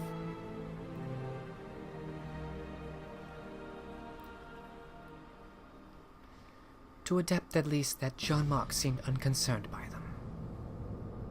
But I believe we've gotten quite a bit off topic. What is your indication for Praxis? This, and she kind of gestures vaguely and annoyed into the air, woman notwithstanding. As I said, at present, you have the endorsement of those elders who deign to speak to us. But what is your recommendation?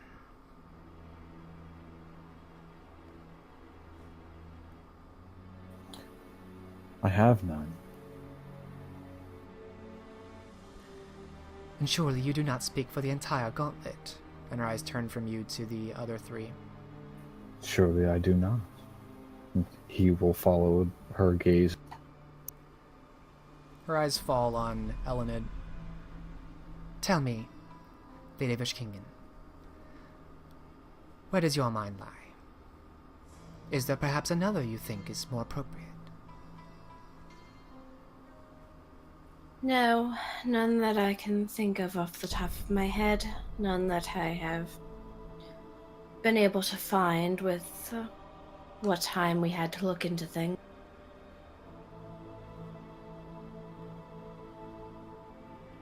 Then who shall you recommend, my dear? That would be yourself. She smiles content, and her eyes go next to a Cormac. And you, Lord de Courcy. It is you that I recommend. She smiles a smug look, her eyes turning next to Robert.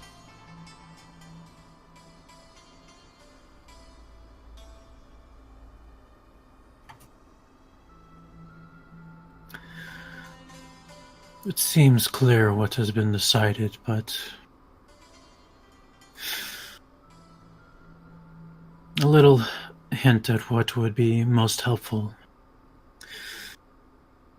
I'm sure you've already started to go through the belongings of the former prince, correct? Only that which has been required to maintain order, my dear.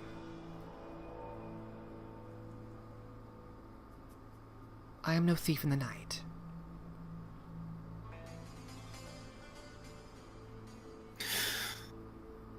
I speak mainly of documents.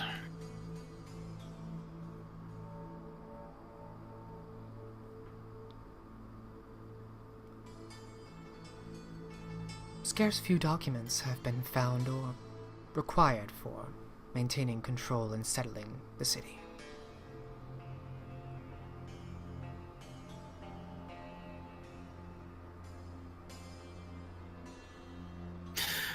I'm certain the council would like to view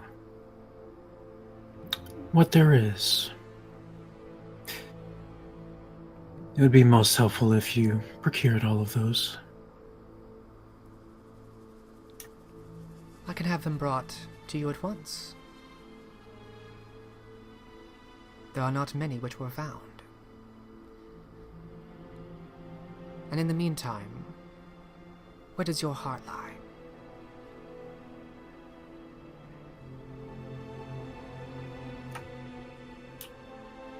Well, you've certainly taken the initiative, and you have the support of all those around you. So, you do have my recommendation. A smile again forms at the corner of her mouth, and then disappears when looking at Thomas again. But And you the have no gauntlet, recommendation.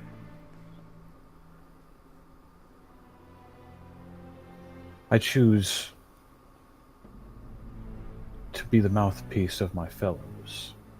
If the gauntlet supports you, not contradict them.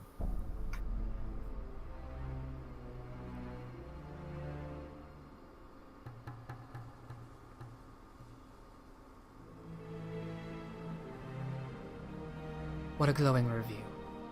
She smiles. Lord DeVere, I shall see about the documents you requested. Everything that you need shall be sent to your manor. Most appreciated. And her eyes fall upon Sir Hugh once more. He looks up slowly.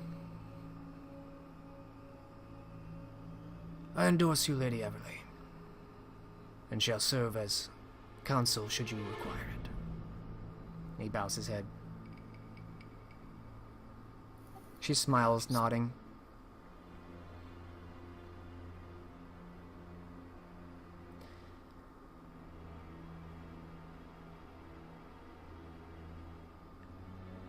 A shame that Cortez could not be here. I shall send him my regards. I thank you for arranging this meeting. It has been very enlightening. And her eyes go to you, Thomas.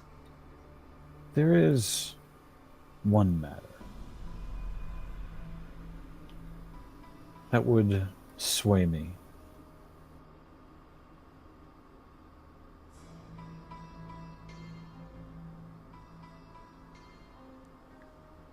And what is that, Lord Chamberlain?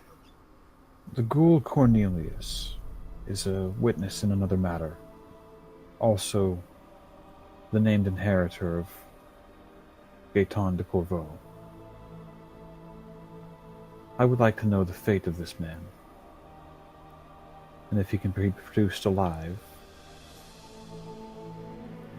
all the better. He may have details about the destruction of our predecessors, which would serve to facilitate that investigation.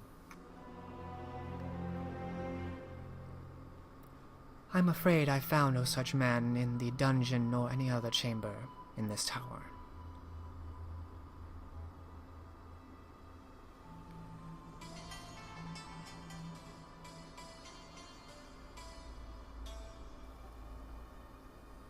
As I said, if he could be produced, or news of his demise confirmed, simply like to lay rest to that matter. I cannot confirm his demise, unfortunately. Though if he does turn up, and I shall alert my staff and guard, he shall be brought to you.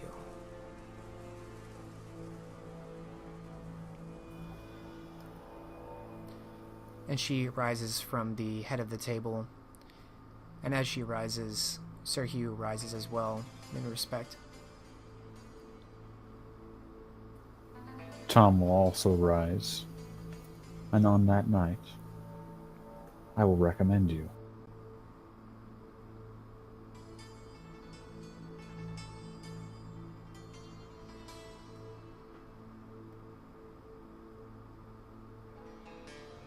She smiles at you briefly, looking to each of you in turn once more. Elened rises as well. And Cormac.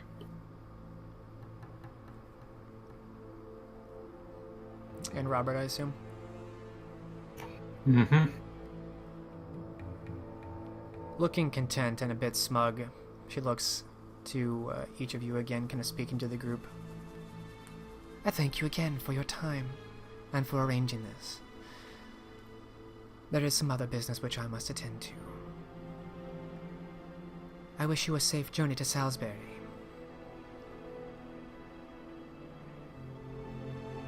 May you rule well and wisely.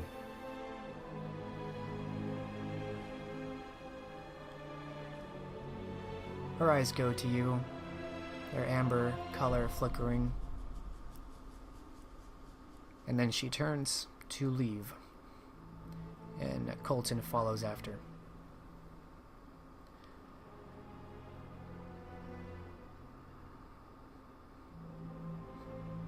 Sir Hugh looks to you, Thomas.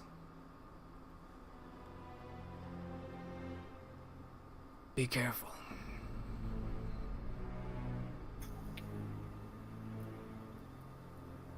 I would rather be disliked for sincerity than liked for a lie.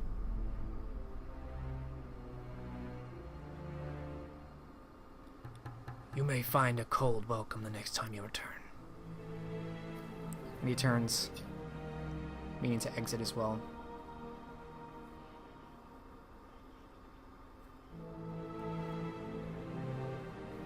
If you have the time, Sir Hugh, do pay a visit to London in the spring. It's lovely there, and I'll be happy to offer the hospitality of my manor.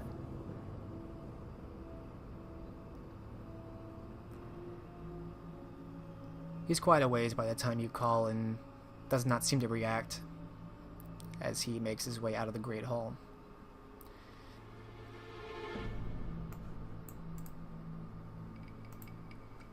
The four of you are again left in the wake of this.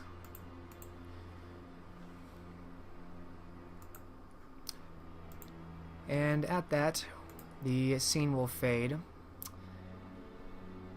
The end of this meeting of elders and the Gauntlet in determining the fate of Lincoln. And we will take our halfway break and come back in 15.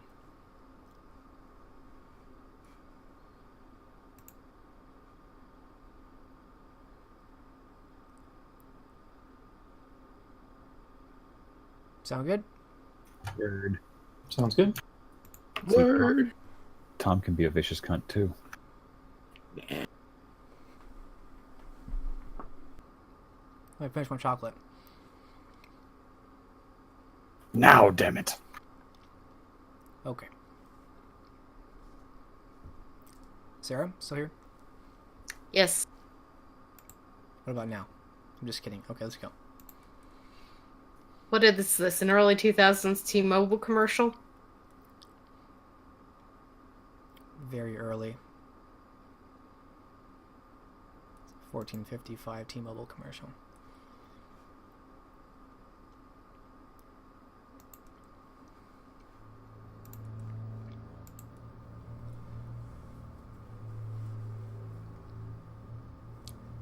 So we return to the Gauntlet, having met with Eden Everly and her child, as well as Sir Hugh. It seems that no other will oppose Everly. The Gauntlet has their recommendation in place, or at least most of them do. There is perhaps a fortnight or so remaining before Candlemas, which is the night that this Covenant Council has been called. You are quite a ways north of Salisbury, and it is winter, which, while that provides benefit to vampires, extending the night, it makes travel for the kind exceedingly difficult. And you do have a retinue of 45 men to consider now. So you think, if you do not leave the next night or perhaps the night after, you might risk missing this meeting. Is there anything in particular the group of you wishes to do in the next couple nights?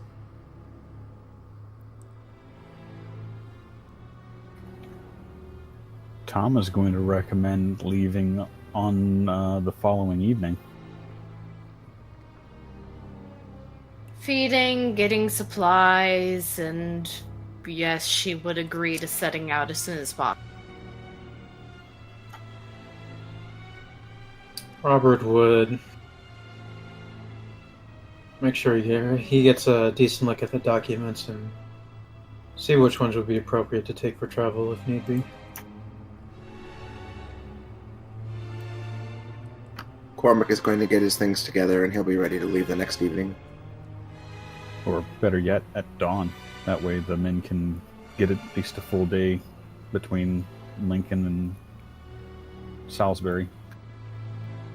Spend the evening getting supplies and feeding and just packing and... Alright. As I recall, you go in the direction of charisma expression also, getting stories of together, trying to carouse people to feed. Mainly in the method of poetry, but yes. Alright, I'll take a charisma expression from you, standard difficulty.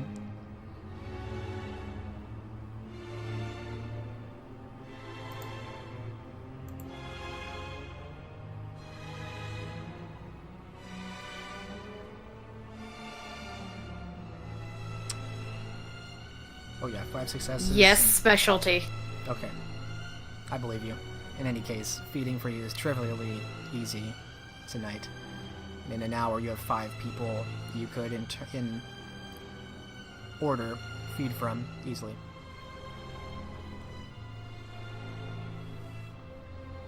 Seven with the additional successes from specialty. But, was anyone else planning on feeding? I could just make things easier for everyone involved and only require my... It's true.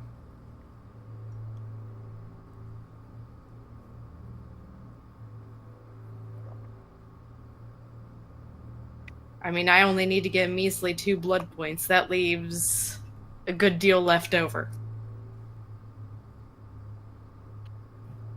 Robert will top off with his herd while he's doing as much as he can before leaving to pour over these documents. Easily enough done. You do have the document sent to you from one of the agents of Colton Sardini. It looks like very mundane stuff. There are a few letters about comings and goings. There is one letter which is a bit more insightful. It does seem to... It's from, actually, Prince Barbaros. And it does explain... It seems to be the last letter, perhaps in a series, of him agreeing to meet with Jean Marc in his domain to further discuss his concerns. And by the date, it does seem to predate Jean Marc's demise. That's the only real letter of note, and the rest in the pile that you're given.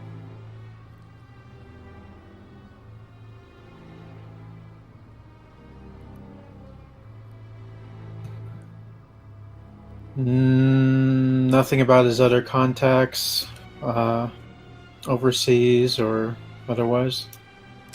You do not find anything detailing the merchants of the staple, unfortunately.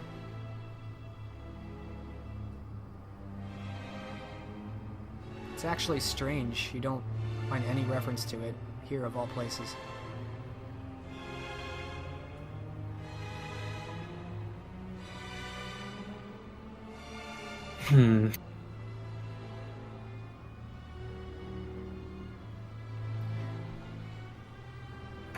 Well, if he has time, he'll travel to the castle and request an audience. There must be something more.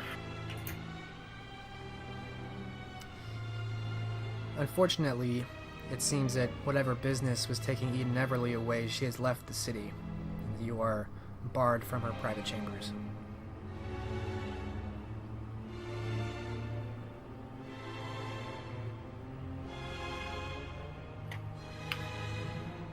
And Sardini?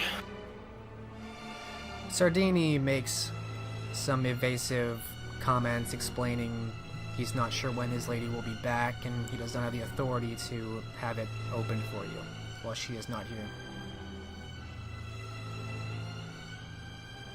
He's profusely apologetic, and he tells you the documents that he was able to find were genuinely the only ones that were able to be recovered.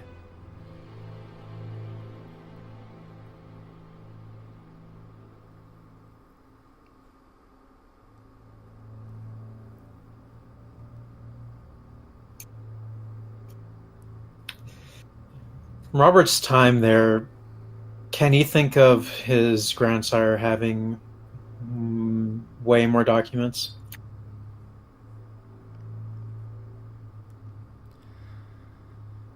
It's difficult to say, but you can make an intelligence empathy, kind of your knowledge of his personality and demeanor, all of your interactions with your sire. Difficulty will be 5 since you know him so well.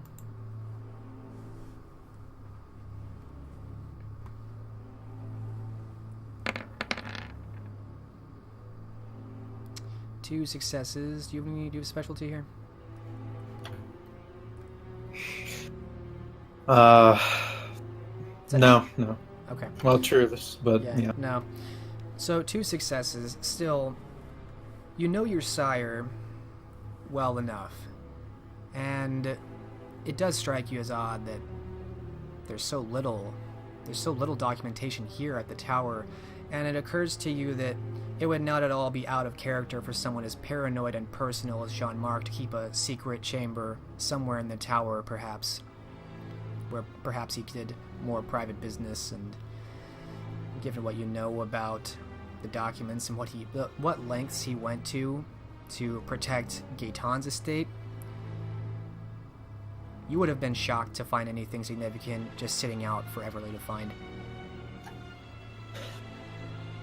Well, if there's time and before we leave, he'll at least see if he can get access to the tower. Maybe not the private room, but he'll search around the tower.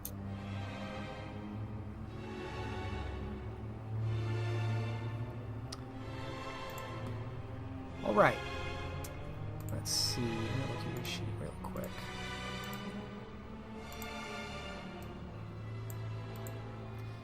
Give me a perception investigation. We'll say standard. The more successes you get, the more information you get. You're allowed to most places in the tower while Everly is gone.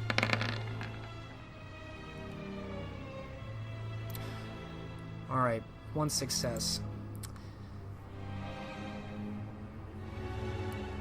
In what time remains of this night, you're not able to glean a lot. You're more able to deduce where some of this tower would not conceal a chamber.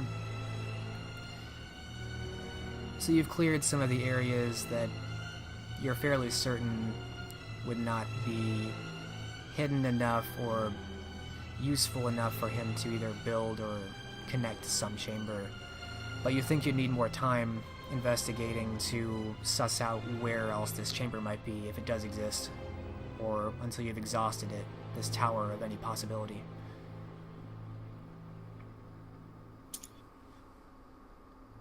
Okay.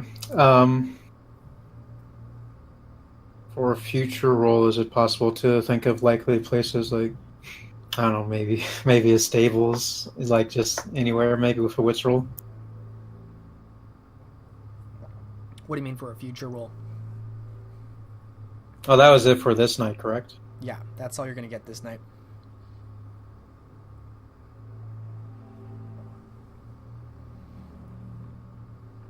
Like I said, you think with more time, you could probably determine one way or another if it does exist, where it might exist, or if you really don't think it's here. All right, well, that's it for tonight then. Okay. Write that down so you can remind me later that you have a success in your search of the tower. Otherwise, this night is spent gathering supplies, packing up, preparing the men for travel, for quite a ways of travel, almost 200 miles from here to Salisbury. Fortunately, it is on a well-traveled old Roman road. Unfortunately, the weather is not conducive to long travel, and in this day and age, a journey of this distance during winter is actually dangerous. But you prepare the men as best you can, and yourselves. And the next night, you set off, going south. Tom would give orders to have outriders about every 5 miles.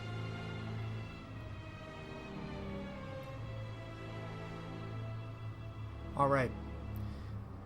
Sergeant Carter sees about having outriders scouting ahead. And so you begin your travel south.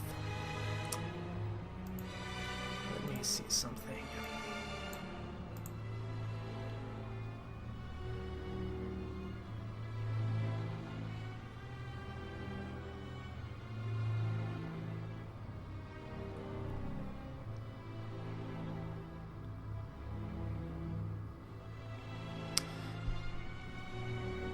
And Thomas, since they're your men and under your leadership, I'm going to have you make a wits leadership roll, difficulty 7.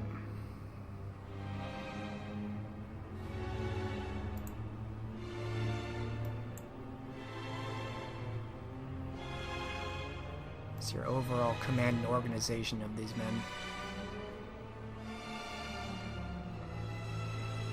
2 successes.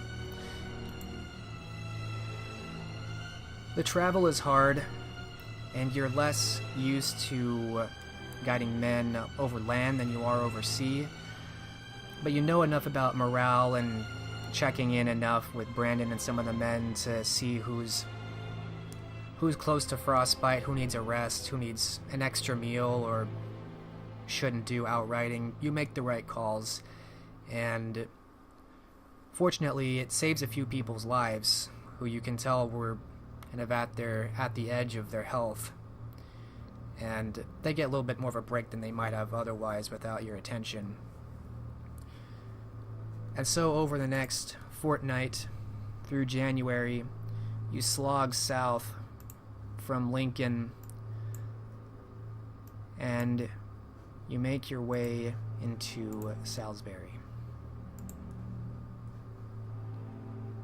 Your men are very tired by the end of it, but they've all survived. Some of them perhaps stronger for it.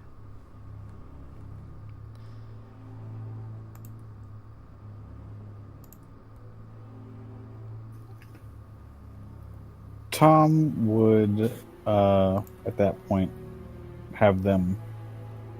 Well, I don't know if that manor's big enough. Once the horses are stabled and whatnot, he'd probably have them camp out within the Gauntlet Manor in Salisbury.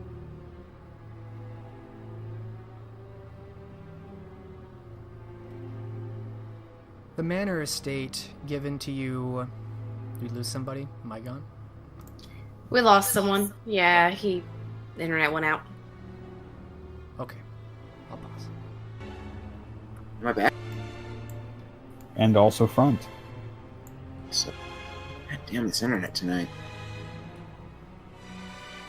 And electricity and all manner of other shit. Oh, the website still isn't coming up, though. Oh, wait, there it goes. Okay. I was about to say, I'm looking at you. I just need to refresh it. Alright. So, just to recap, you completed the journey to Salisbury, and Tom, you were saying you wanted to station the men at the manor? Yep. Might be a tight squeeze, but it'll be at least be more comfortable than they're used to. Indeed, it's not meant for 45 men, but But there are servants' quarters. there are servants' quarters, and it is certainly better than sleeping out in the streets. So you are able to station your men in garrison the manor. Many of them are exhausted from the marching, the riding. The weather alone is bitingly cold.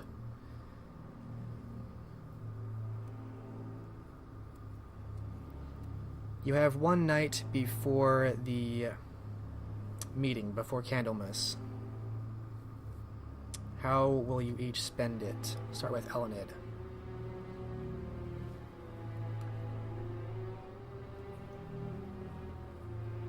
After getting her things to her designated room, her plan would be... This trip was a rather long one, so they probably do need to go and feed. Yes, I'm gonna have each of you roll 1d10. Because there were a couple places to stop, but not many.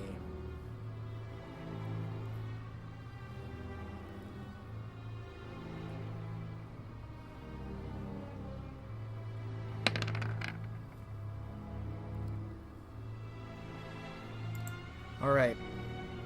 Whatever you rolled is what you are deduced from your max.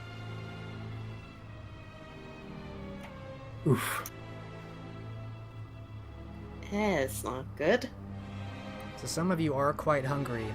It has been a long road and there has not been much to stop or feed at.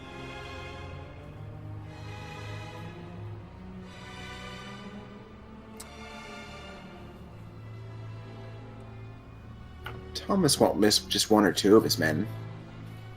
Just kidding. I'm at 4 blood points. You are very hungry. I'm at 6. I'm not doing so great. Yeah, 4 blood points. That's why Tom keeps topping up.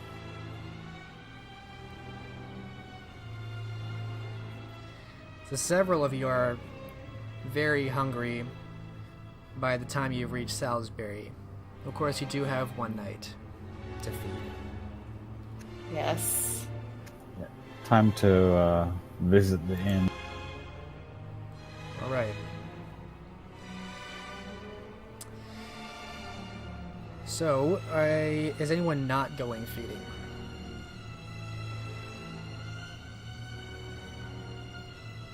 Alright, safe assumption. Are you all going to the inn to feed? Yeah.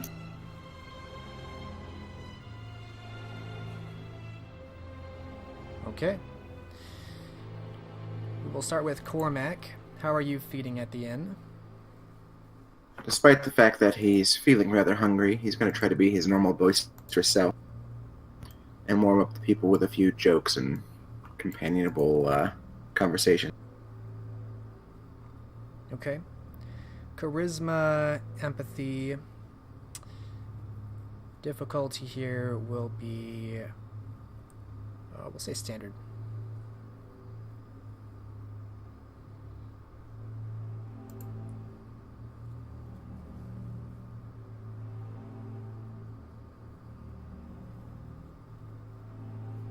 Ah, delightful. That's a botch. That is a bot. Alright. I'm going to put a pin in that for a second. Robert, how are you feeling tonight?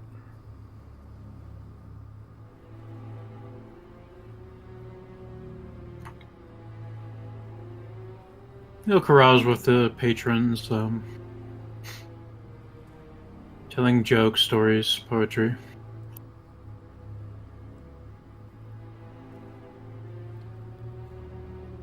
Okay. And Elenid, you're also telling poetry, as you are wont to Yes, do. my typical method of poetry. And Tom looking for the hardiest craftsman. He's going to do a little bit of seducing, though. Not necessarily craftsmen, since he's not wearing his Judith garb. He's going to definitely be looking for, like, the seamstresses and the thatchers and what have you. Okay. Let me think about this.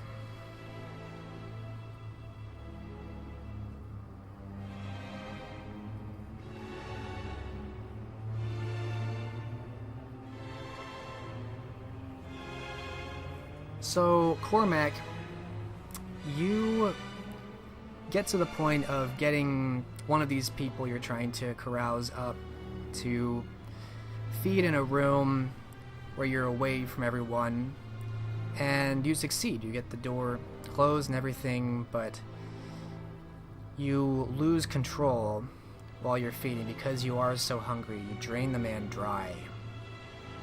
Oh no. So you add 10 blood points, but this man is dead, pale as a drained corpse, a little bit desiccated by the end of it.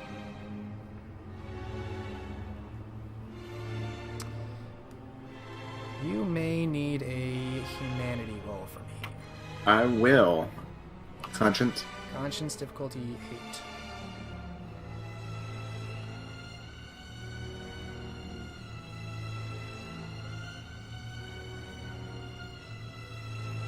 Are you fucking joking? That is also a botch. Thomas, you can have your dice back.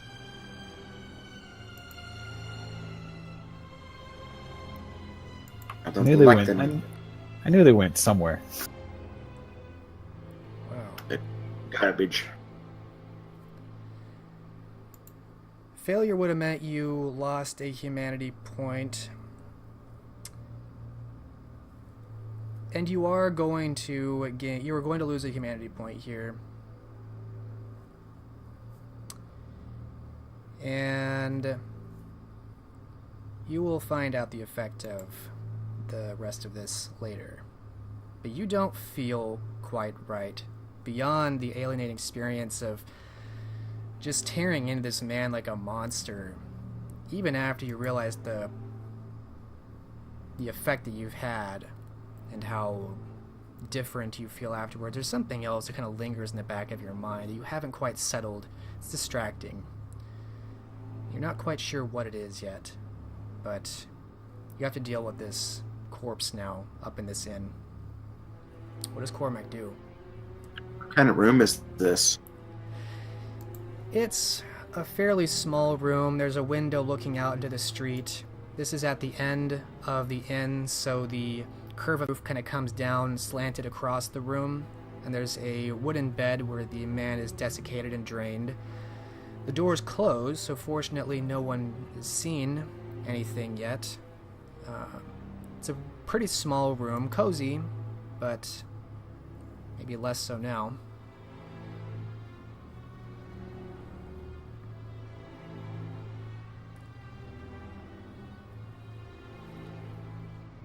Cormac does not panic. He's had long enough to deal with things like this. And the fact that he feels so cold afterwards. No pity at all. Better him than the people who get in his way if he frenzied.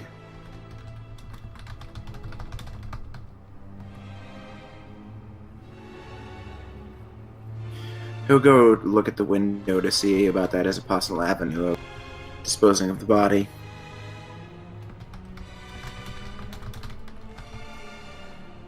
As I said, the window looks like you kind of open the shutters, the wooden shutters, into the street, and it's early enough in the evening that there's still people walking here and there, up and down the street, and it looks like it's a straight drop from here into the street.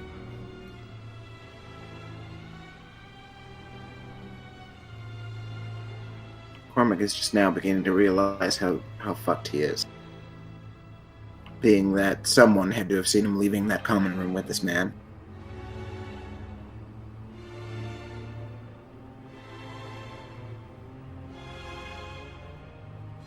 He'll leave the man there for now. I obviously don't have a key to this room.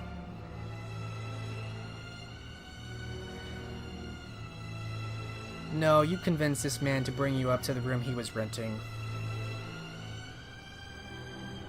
At least he knows no one will disturb him for a minute. He's actually going to go downstairs and enlist the help of the first companion that he sees. Alright. You see Elenid is closest. It looks like she's speaking to a group of men near a table at the bottom of the stairs as you come down. Should I roll for feeding? Not quite yet. Sorry. Not so fast. I mean, does she look like she's very engaged right now? It does. It looks like the group of them are hanging on her words. Are either of the other two thus engaged? As you screen the room, it does look like the others are similarly in pursuit of prey. Everyone seems to be doing well, at least for now. He certainly doesn't want to raise any alarms by interrupting any of them. The man will wait for now.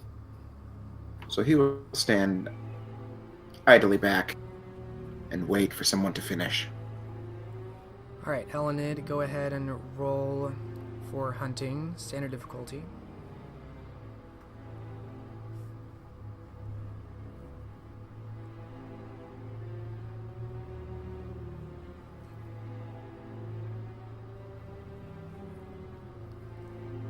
Alright, so the three With people... specialty, so I get 4.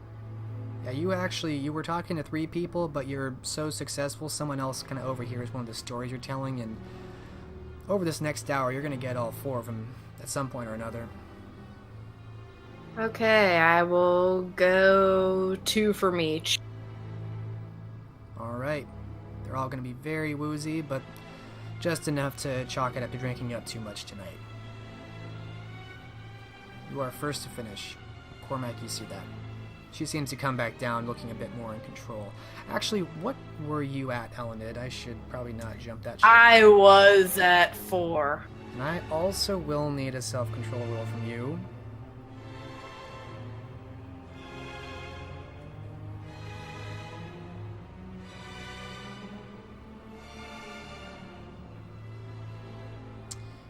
Difficulty is going to be 7.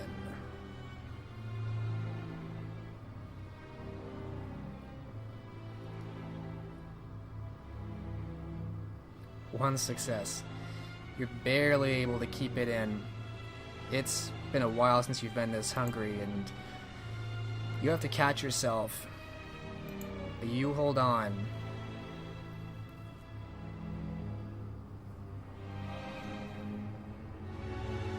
So Cormac, you see Elenid coming back downstairs, and she looks more in control than she was. He'll try to get her attention and kind of gesture her over. Alright, she'll head over to Cormac. He's keeping his face steady, but you've known him long enough now to know that something's wrong.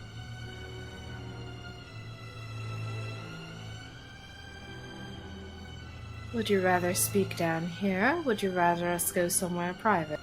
Let's go upstairs. I have something to speak with you about. Of course.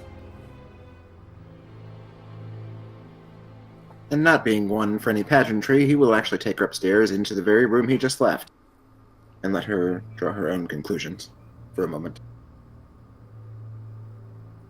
She pauses and just stares at the mutilated corpse. Okay, I can't say I didn't hear the call of it myself, but It's been a long while since I lost control like this. I'm not sure what to do. indeed.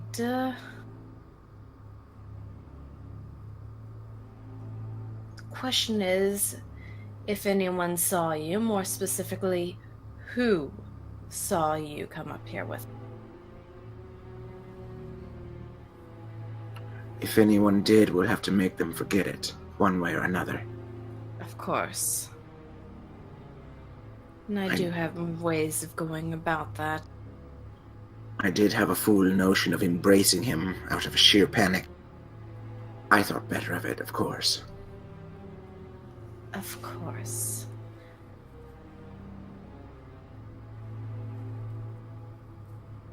The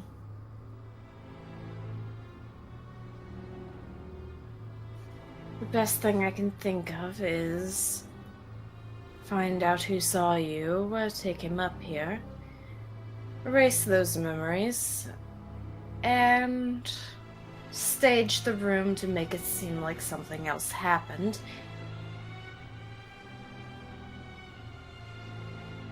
That's diabolical. But I'll try anything at this point.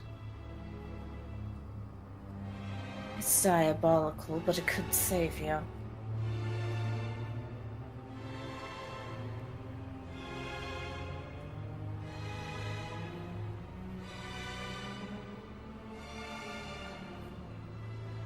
The question is, how are we going to find out who saw me? I'm uncertain if the others had their attentions on other areas of the room or not.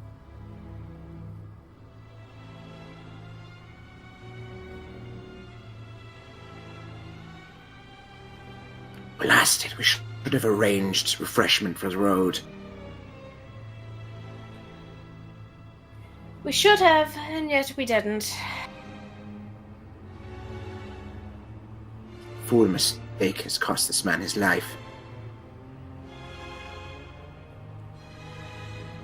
The only It's strange that I don't alternative I pity can him. think of is one that is more risky. Do tell. Find some way to sneak this body out of here.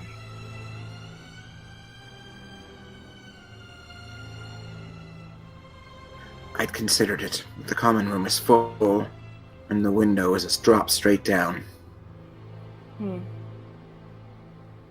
Is this inn the type of inn that has servants' stairs and things like that?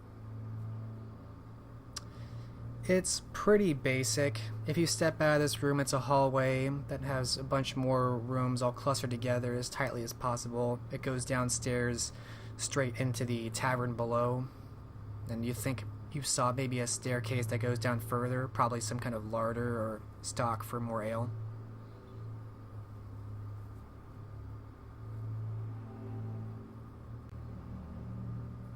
Either way, we would have to wait until later in the night before doing that. What? Some of the drunkards downstairs had to bed earlier. Well, this is... Right.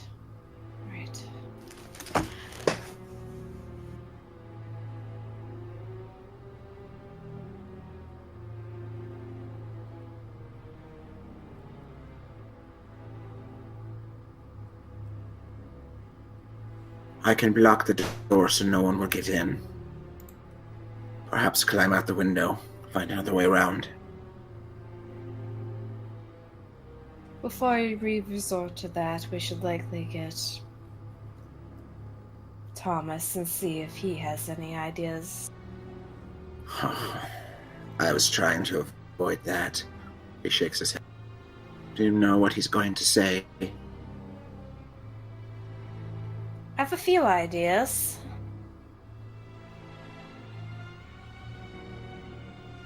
I'll wait here if that's all right. Very well. And she will head back downstairs while Cormac's apparently staying in the...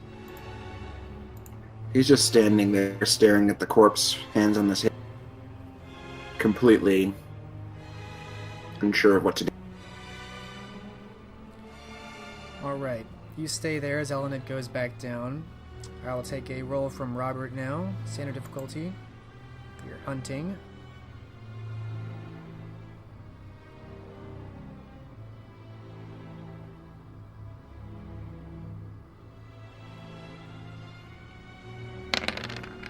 I make a note. Robert will attempt to drink from one person in a private area because he knows his hunger is great at this moment. Okay. Over the course of an hour, you'll have access to 5. But I will need a self-control roll from you as well.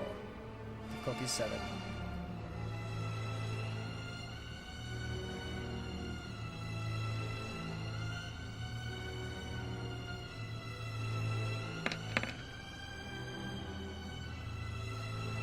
Two successes. You feel the hunger, but you're able to suppress it enough not to let it cause problems. So you're able to take what you need from these 5 people over the next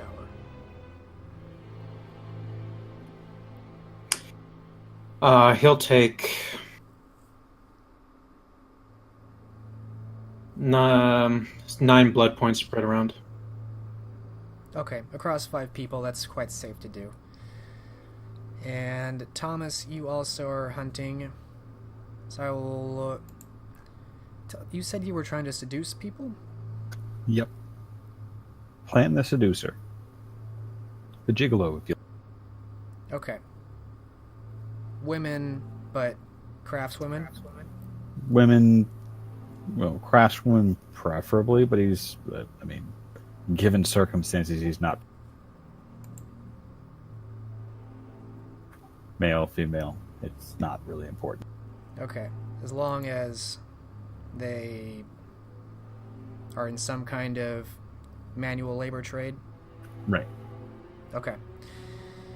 We'll take an appearance subterfuge roll, difficulty 7.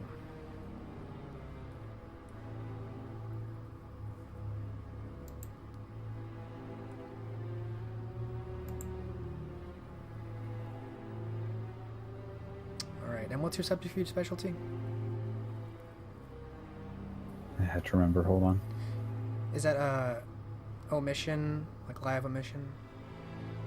Selective omission. That's I don't right. think it applies. No, not really, but still 2 people.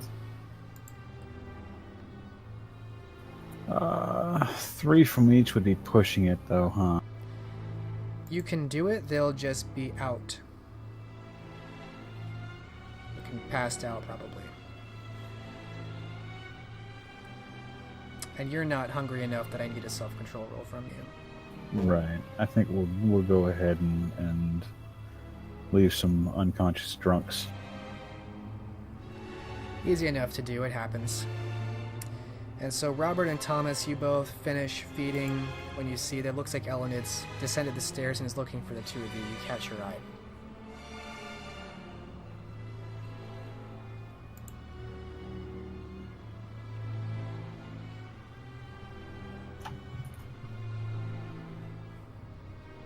Robert will step forward and see what's going on.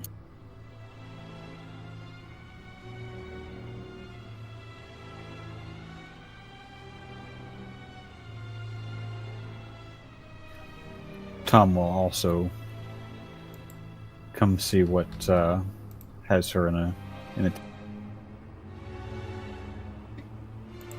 Come along, we have things we must discuss.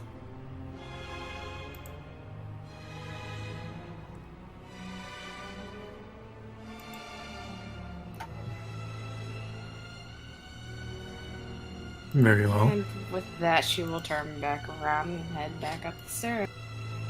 Tom will, of course, follow. And Robert will go too.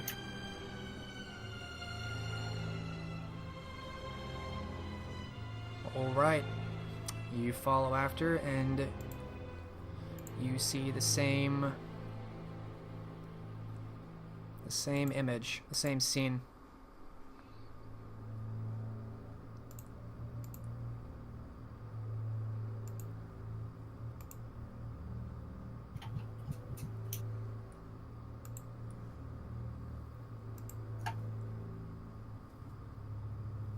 Cormac is just standing there, hands on his hips, staring at the body. Tom gets rather stone-faced at that moment. All business. Well, this is the less than auspicious arrival in Salisbury. It's bloody stupid. I lost control. We can bandy about recriminations later. Now is not the time for it. Shall I be the distraction? Ellen and I have been discussing this. We don't know who saw me come up here with him.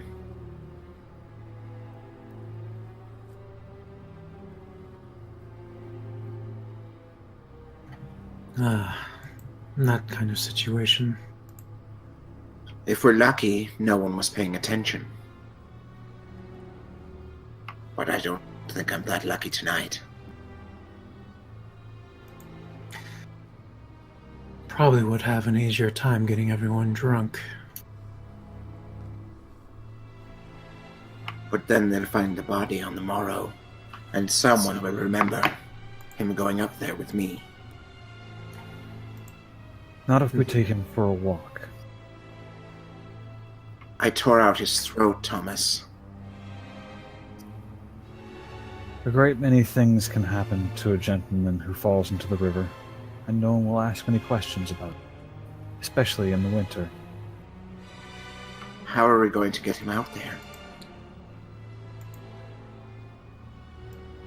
Robert is rather skilled with performances, and should he require assistance, I am rather versed in poetry myself. And while you're about that, you can look to see if anyone mentions seeing a friend go upstairs and not come back down.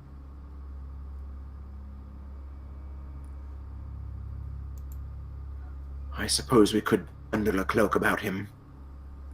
I could carry him around my shoulder like he's drunk.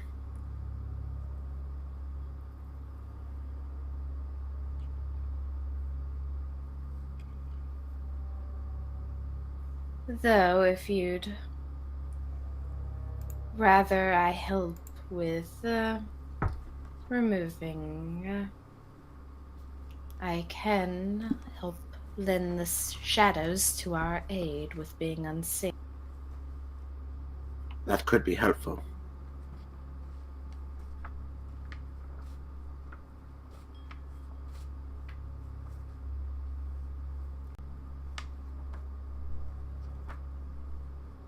In fact, if you can make it dark enough down there, and he points toward I can just take him out that way. That would raise some questions. And telling a poem about the dead body coming past them is not? I think I can work some magic into the performance. I trust all eyes will be fixed on me. Though the cover of darkness wouldn't be unwelcome.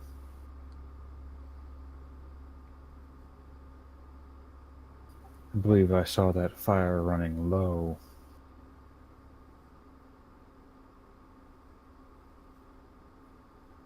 Indeed. I doubt it will be needed, but I can also craft illusions with my shadows.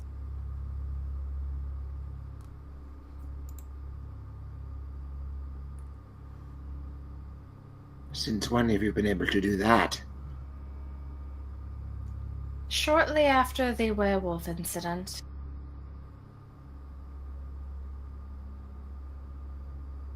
It's nice to know it's among our list of assets. Though they are merely shadows.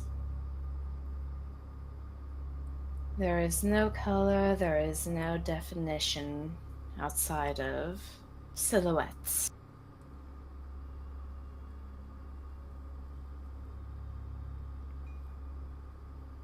I doubt some of those people would even notice.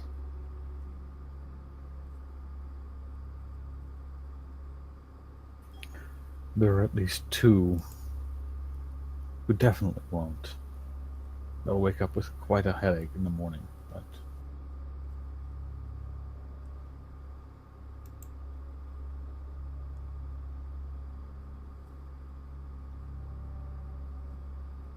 Cormac's gonna look around to see if this guy had some spare clothes in here. Perhaps traveling cloak and a fresh shirt. A quick look around, you open some drawers, and you do find just that. He has an old green cloak, you think maybe one other set of pants, and a cheap doublet. Alright. He's gonna walk over to the body and strip him naked. He won't be delicate about it, he'll just rip his clothes off pretty much. Someone help me put these clothes on him. Tom's already on his way over. Cormac will just lift him up like a rag doll. It's no problem with his level of strength. And let Thomas dress him. Which he does. It's a bit like dressing a petulant 2-year-old, but it happened. Well, at least he's not bloody. We might get away with it.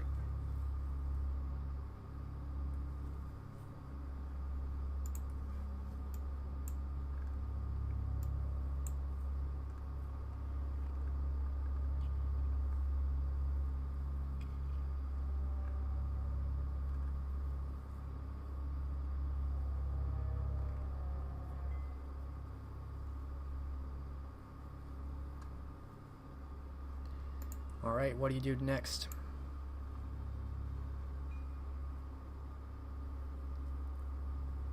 I'm ready to follow your direction, Robert. Just tell me when you want me to bring him down.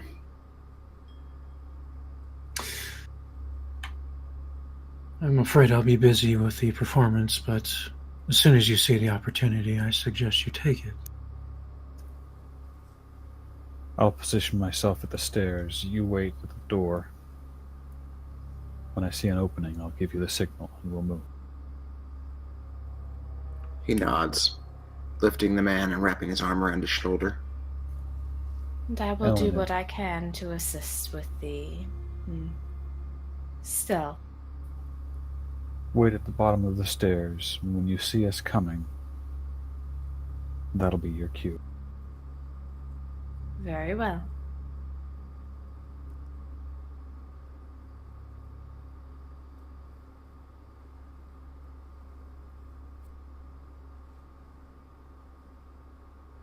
So, just to be clear, you're having Cormac wait at the top of the stairs? Cormac, wait at the doorway of the room. Tom's going to wait at the top of the stairs. Gotcha.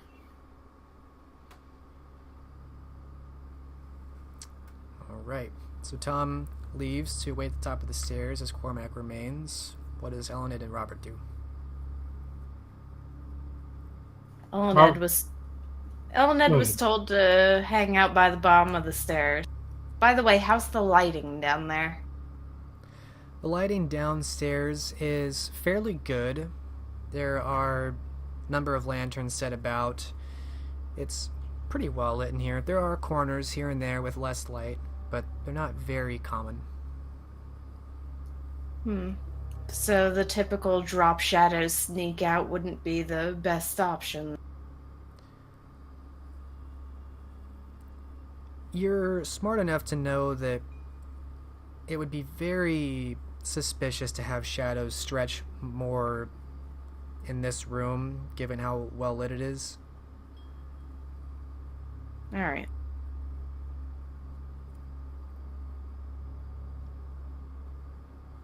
And because it's well lit, that means I can't use my illusions either.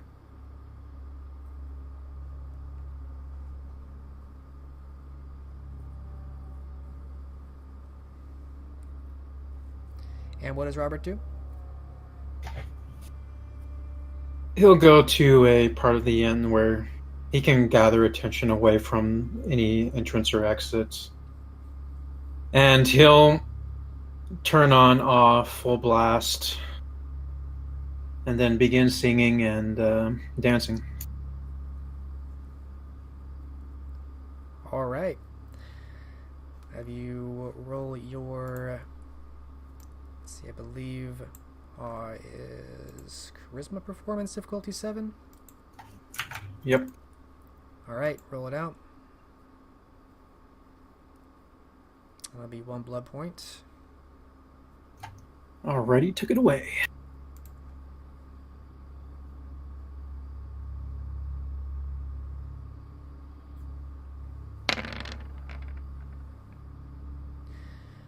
Three successes.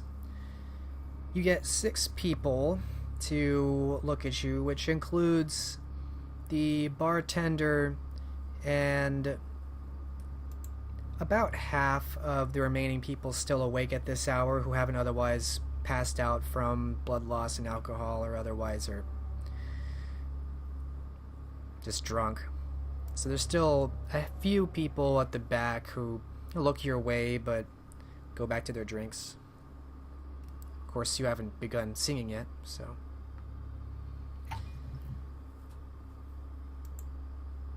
So for that, I will take an appearance performance, and you can add in your dots of presence. Ooh. Difficulty will be 6. You've captivated the attention of the 6 closest people and the bartender. May as well ask. I'm sure the merit enchanting voice supplies her. You're singing? Yep. Yes. We'll say so. All right. You're going to be the best thing these people have ever heard.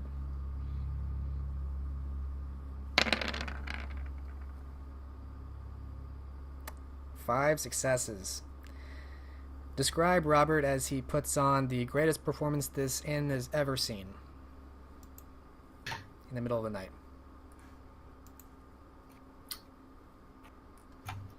Robert will start off with a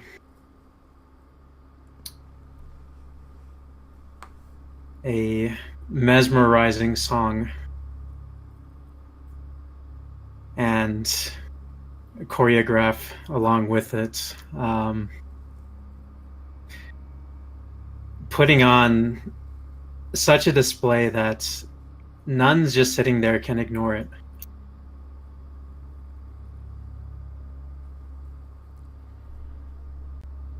Indeed, your performance just shakes the inn. Anyone not paying attention to you is now up and out of their seat. Some people drop their cups looking at you in awe, and ale just spills onto the floor.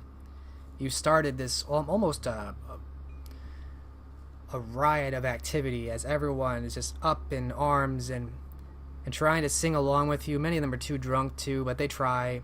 And you have the entire inn just captivated. They're all focused on you and your performance. It's the best thing they have ever heard. And Ellen, did you witness this? And actually, Thomas, you can hear how crazy it's gotten downstairs, even from upstairs. That'll be...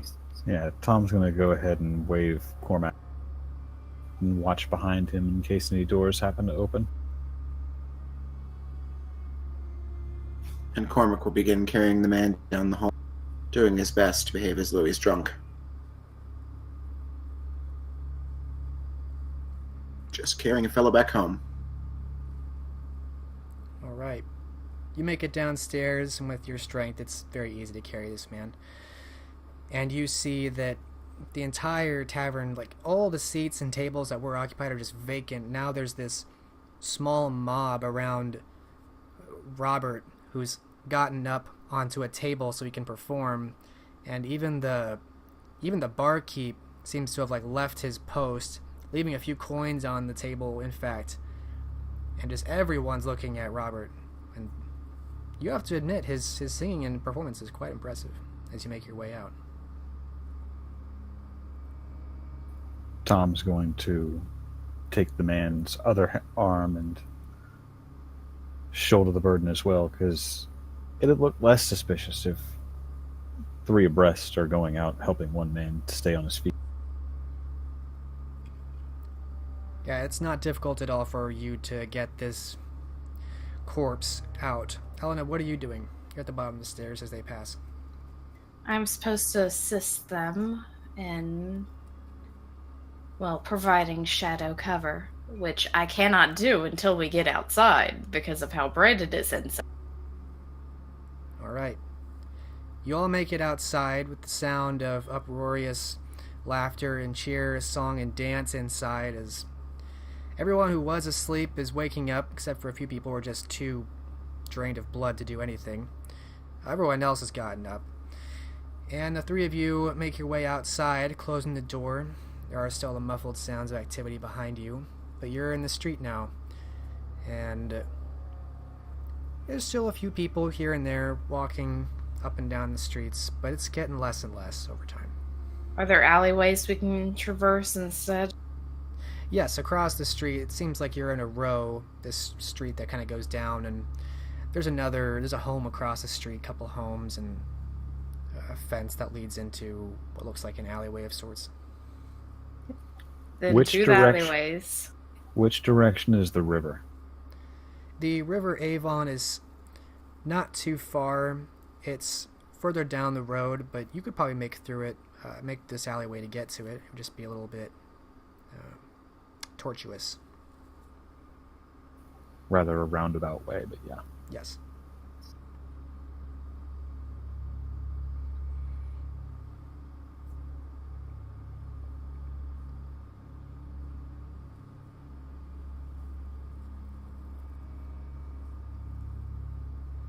All right. So you take him through the alleyway? Yep. And Cormac, you're also carrying him? Oh, yes. Okay. You make a quick jaunt into the alleyway between these 2 homes and this kind of back street that forms from the back row of these homes. It's dirty and there's a lot of waste and detritus back here, but certainly no one's really walking up and down it. You see a couple people laying in the gutters covered in filth, but they don't seem to mind or care that you're walking through here. And after a few minutes, you see that the River Avon is just ahead. It looks like this row of houses stops just before it, and then there's a little bridge. So you're still behind the houses, but the river is accessible.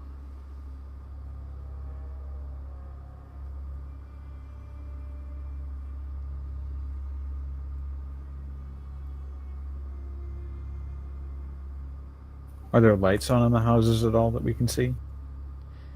You're in the back, so you don't really see any. There's no windows, really. It's just the doors that lead in, so you can't really tell. Fair enough.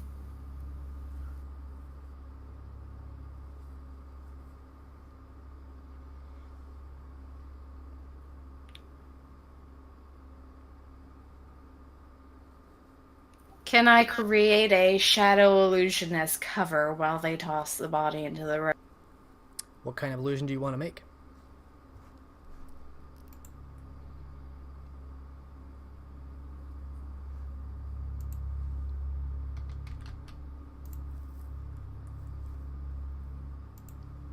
There's more people walking past. She does not want to draw attention to the event taking place.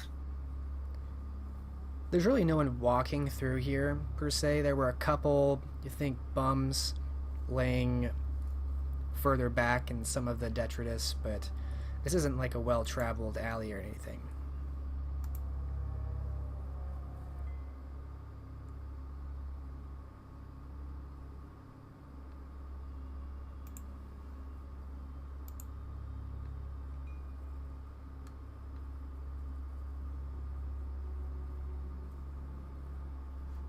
So are you doing anything?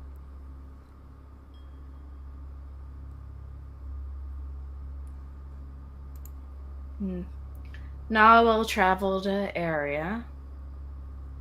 And since we are in the alleyways, things are rather dark already, are they not? Very much.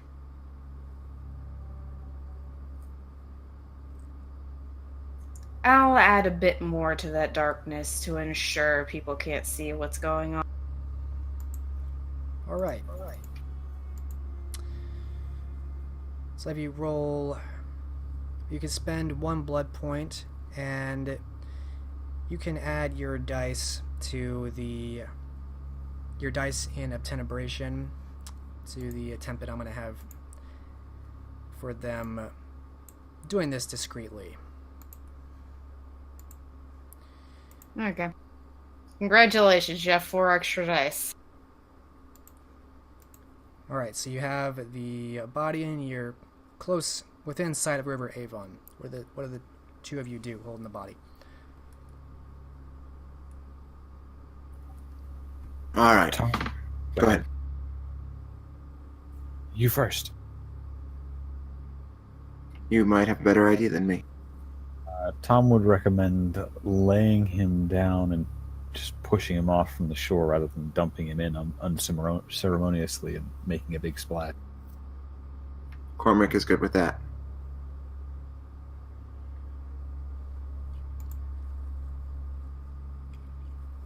Alright. Let me look at both of your sheets.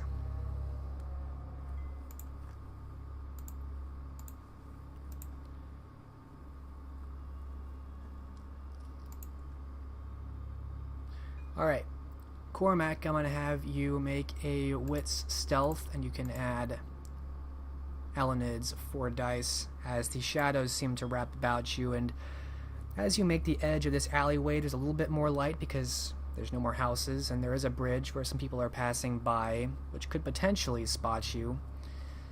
But What's the diff? the difficulty here will be standard.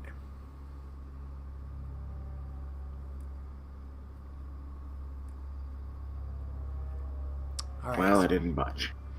2 successes. So you manage to roll this body into the water, and the shadows do much to help conceal the movement. Even people passing by aren't really sure what's happening. They aren't sure if anybody's even over there.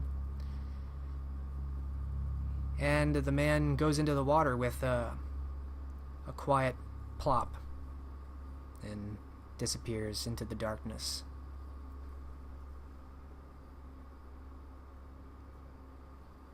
Cormac will beat a hasty retreat, not running to attract attention, but walking away rather quickly.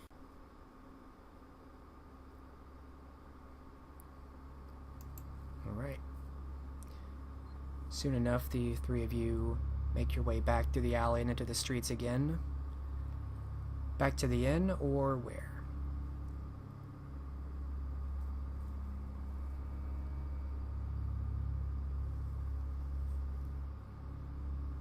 Where is it that we're staying in anticipation of the meeting? The Covenant gave the Gauntlet a manor here to stay at, and Tom's men are actually garrisoned there right now. It's a small estate, but it's defendable. Alright, that's where he plans to return then. Tom was going to take the same path. Elenid was planning on it as well, since, well, they just went through a sewage-infested alley. Alright. 3 of you make your way uneventfully back to the manor in Salisbury appointed to you. And there is a gatehouse and a couple guards that keep the riffraff out, and of course you're let in. Robert, you get a lot of cheer and coin and praise from your performance at the inn. They don't want to let you leave even after 30-40 minutes of performing. You've woken up the crowd here. Robert's loving every moment of this.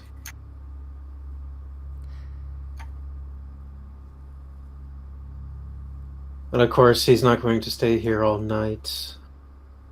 When he gets tired of the performance and encores, he'll eventually bid the people farewell. And if they really cling to him too much, he'll just straight up run from them. You enjoy a few moments of celebrity status as this mob almost clings to you, and you have to shake them loose as you escape. You're a known and welcome face at this inn now. But eventually you do outrun them and make your way back to the manor.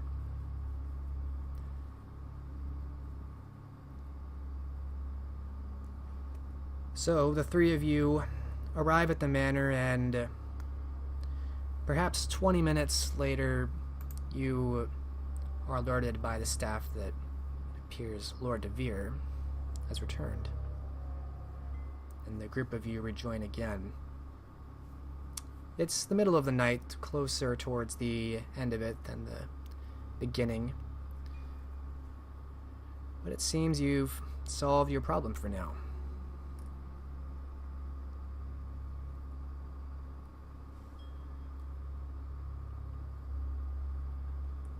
I shouldn't say it for now. That sounds ominous.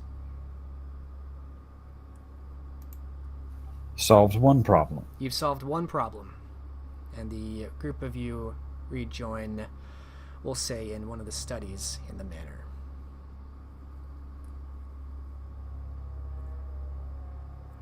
Unless Cormac goes to lengths to avoid company right now. He doesn't. In fact, he wants to thank everyone.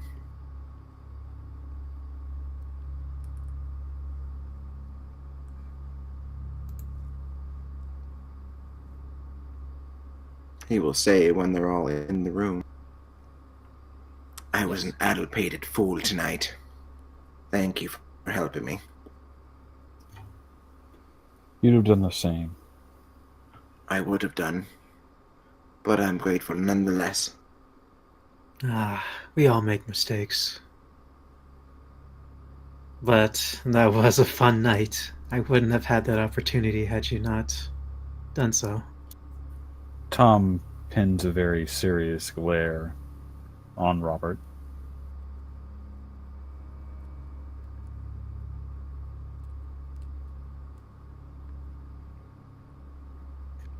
No need to be so dour. Dour times call for dour faces. Dark times, yes, but it does happen to our kind. It is definitely not unheard. But not worth celebrating.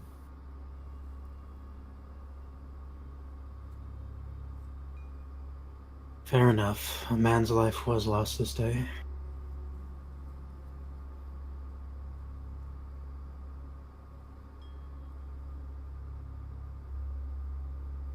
I do hope he was no one important.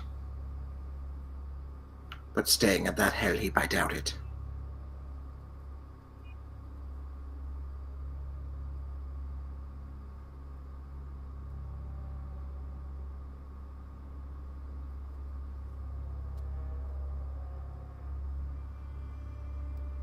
Tom's going to hold his tongue for the moment.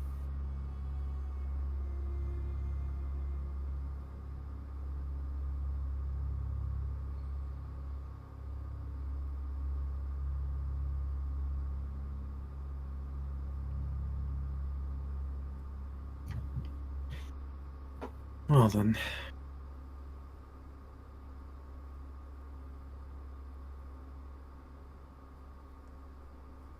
I believe I shall seek out Sanaf Nemtet if he's here.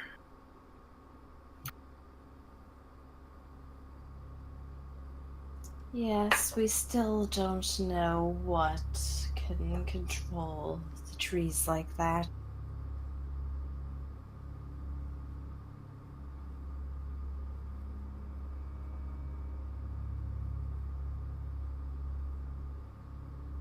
If anyone knows, it would be him.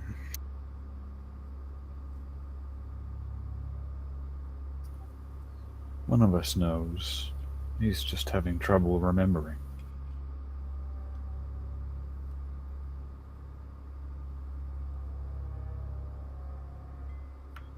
Cormac cast Tom a sharp look.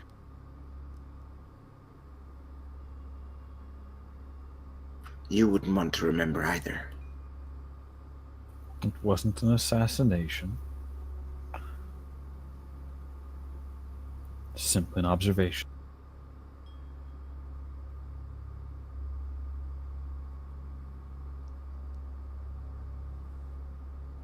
Those were my early nights. I was even more of a fool back then. Striding like a damned child into the night. Into protected woods, no less.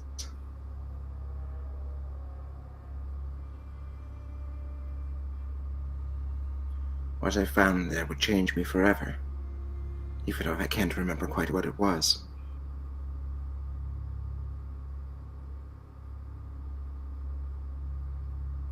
But I know it meant the death of my brother and the downfall of my house. And it was all my fault.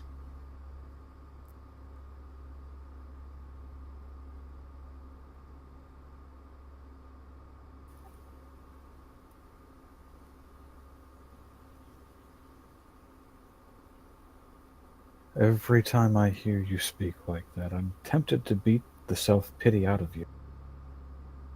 I'd like to see you try.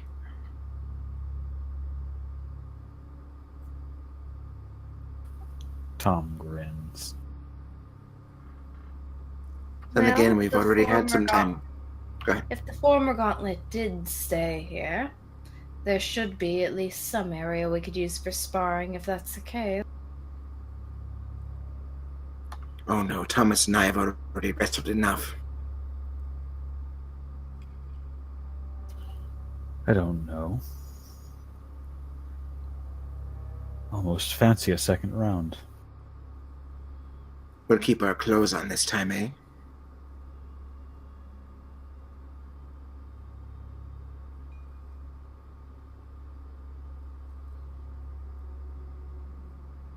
There's a wry quirk of a smile on Thomas's face as he casts a glance at either Robert or Elenid to see. Elenid raised response. an eyebrow at that.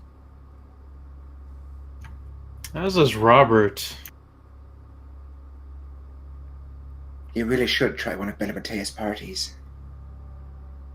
Robert, I know you'd love it. Alas, it seems I've missed out.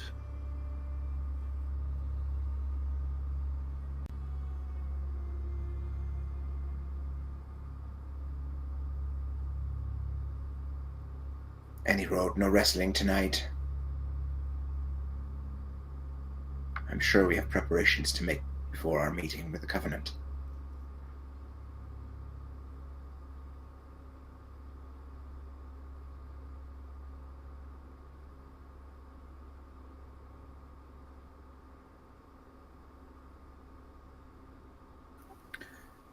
Have we settled on supporting Eden Everly then?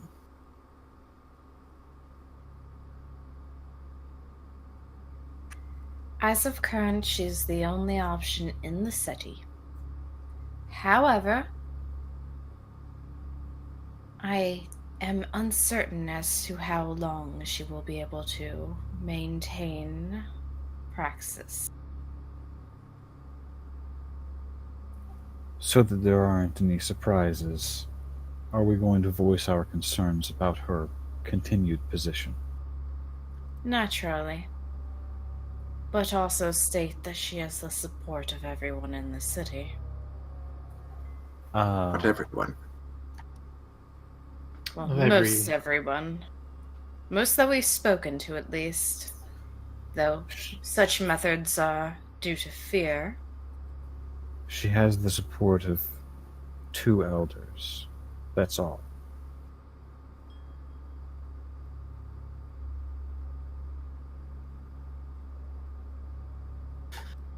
And no other dare make a claim. There's too much uncertainty.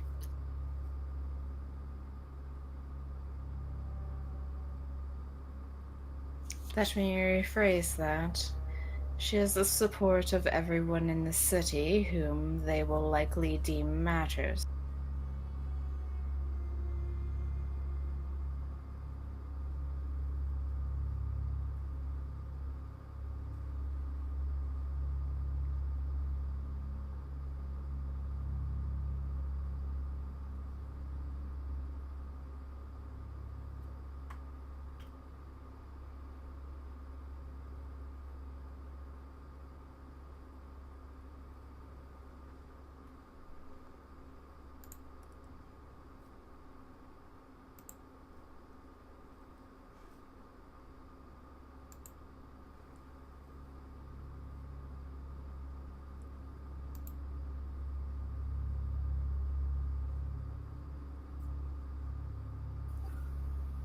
And before them contradict each other. Only caught about 4 words out of that statement. Damn it, my internet. Now, damn it, my internet, that was loud and clear.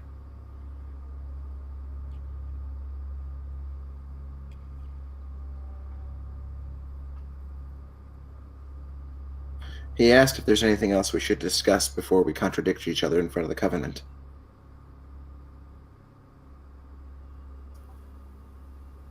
Do we mention any other candidates?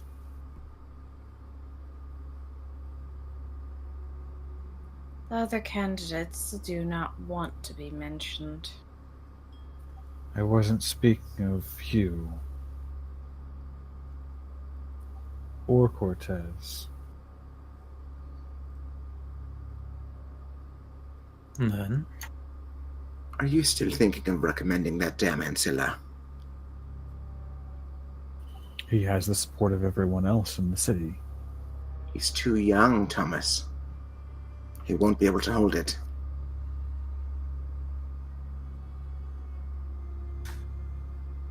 No. If he does get support from the Under Elders.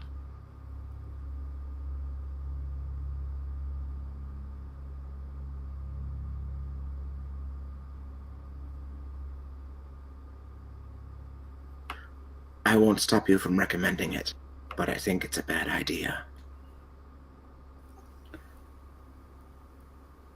As I told Hugh, I won't know whether or not it's a viable suggestion to even pose to them until after we've spoken of Lady Everly.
No, we should remain consistent.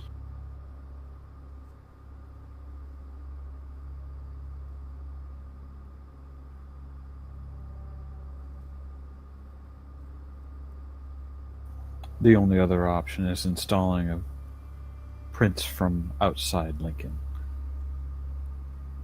I don't know how many takers there are, how many capable of establishing themselves quickly and not ending up in debt to ever.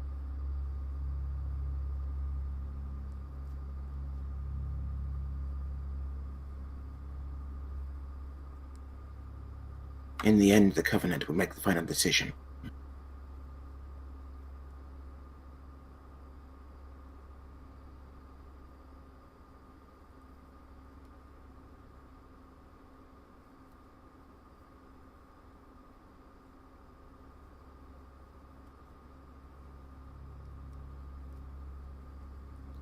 Alright, let's say you suggest this person, and they still go for Everly. Do you think they will simply let that person be?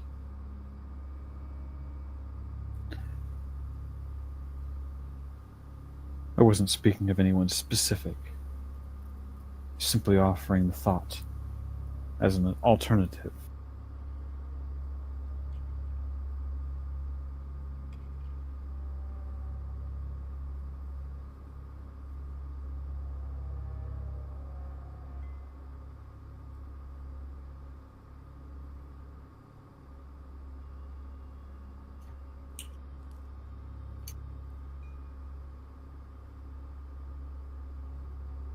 I would be curious to see how the council would react to such an offer.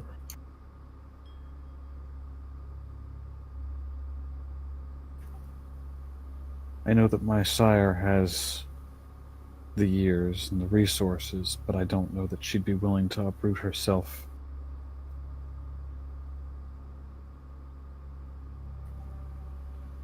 Much less whether or not Ambrose would be willing to part with her.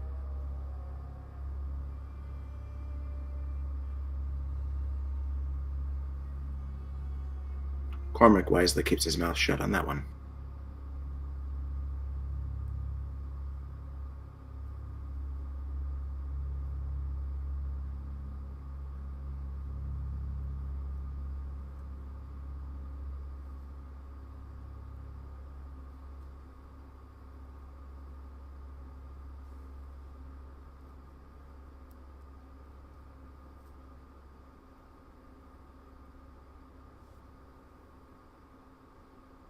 Seems we'll get no further with discussion tonight.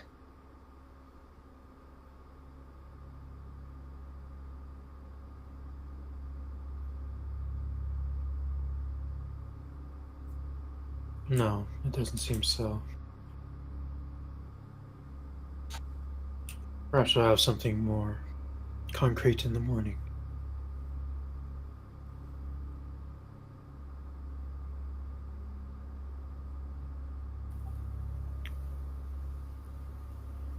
Perhaps.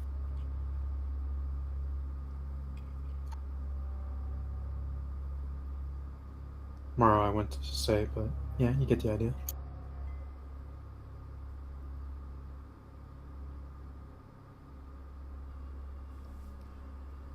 All right.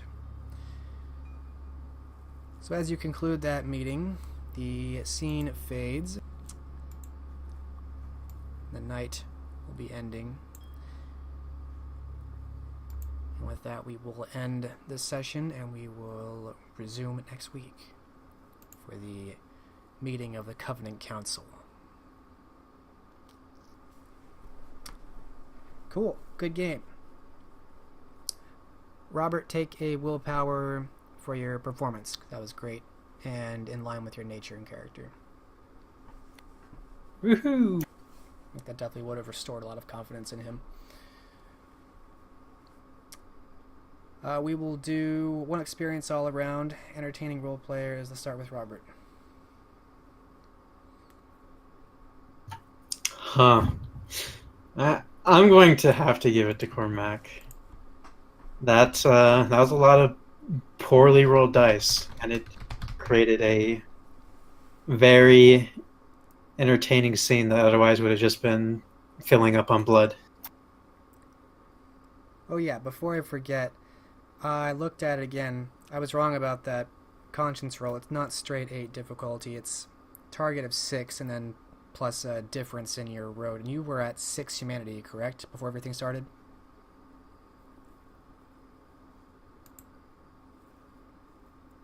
Hello? Am I gone? Well, You're were not still gone. here. I think he's gone. Oh no.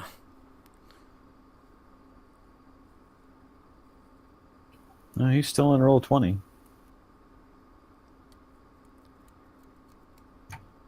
I think it's- I'll come back to him.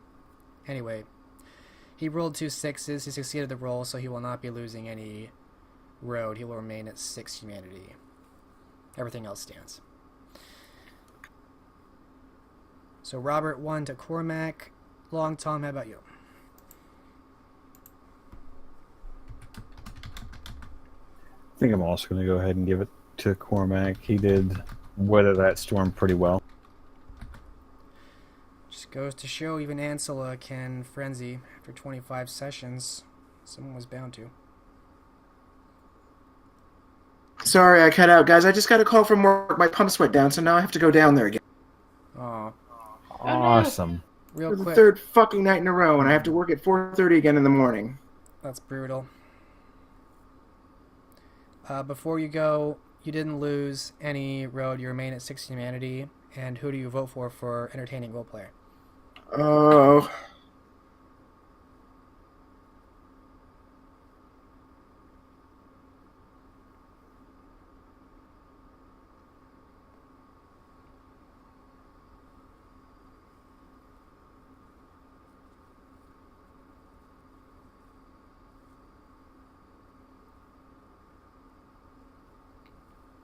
Well, you can think about it.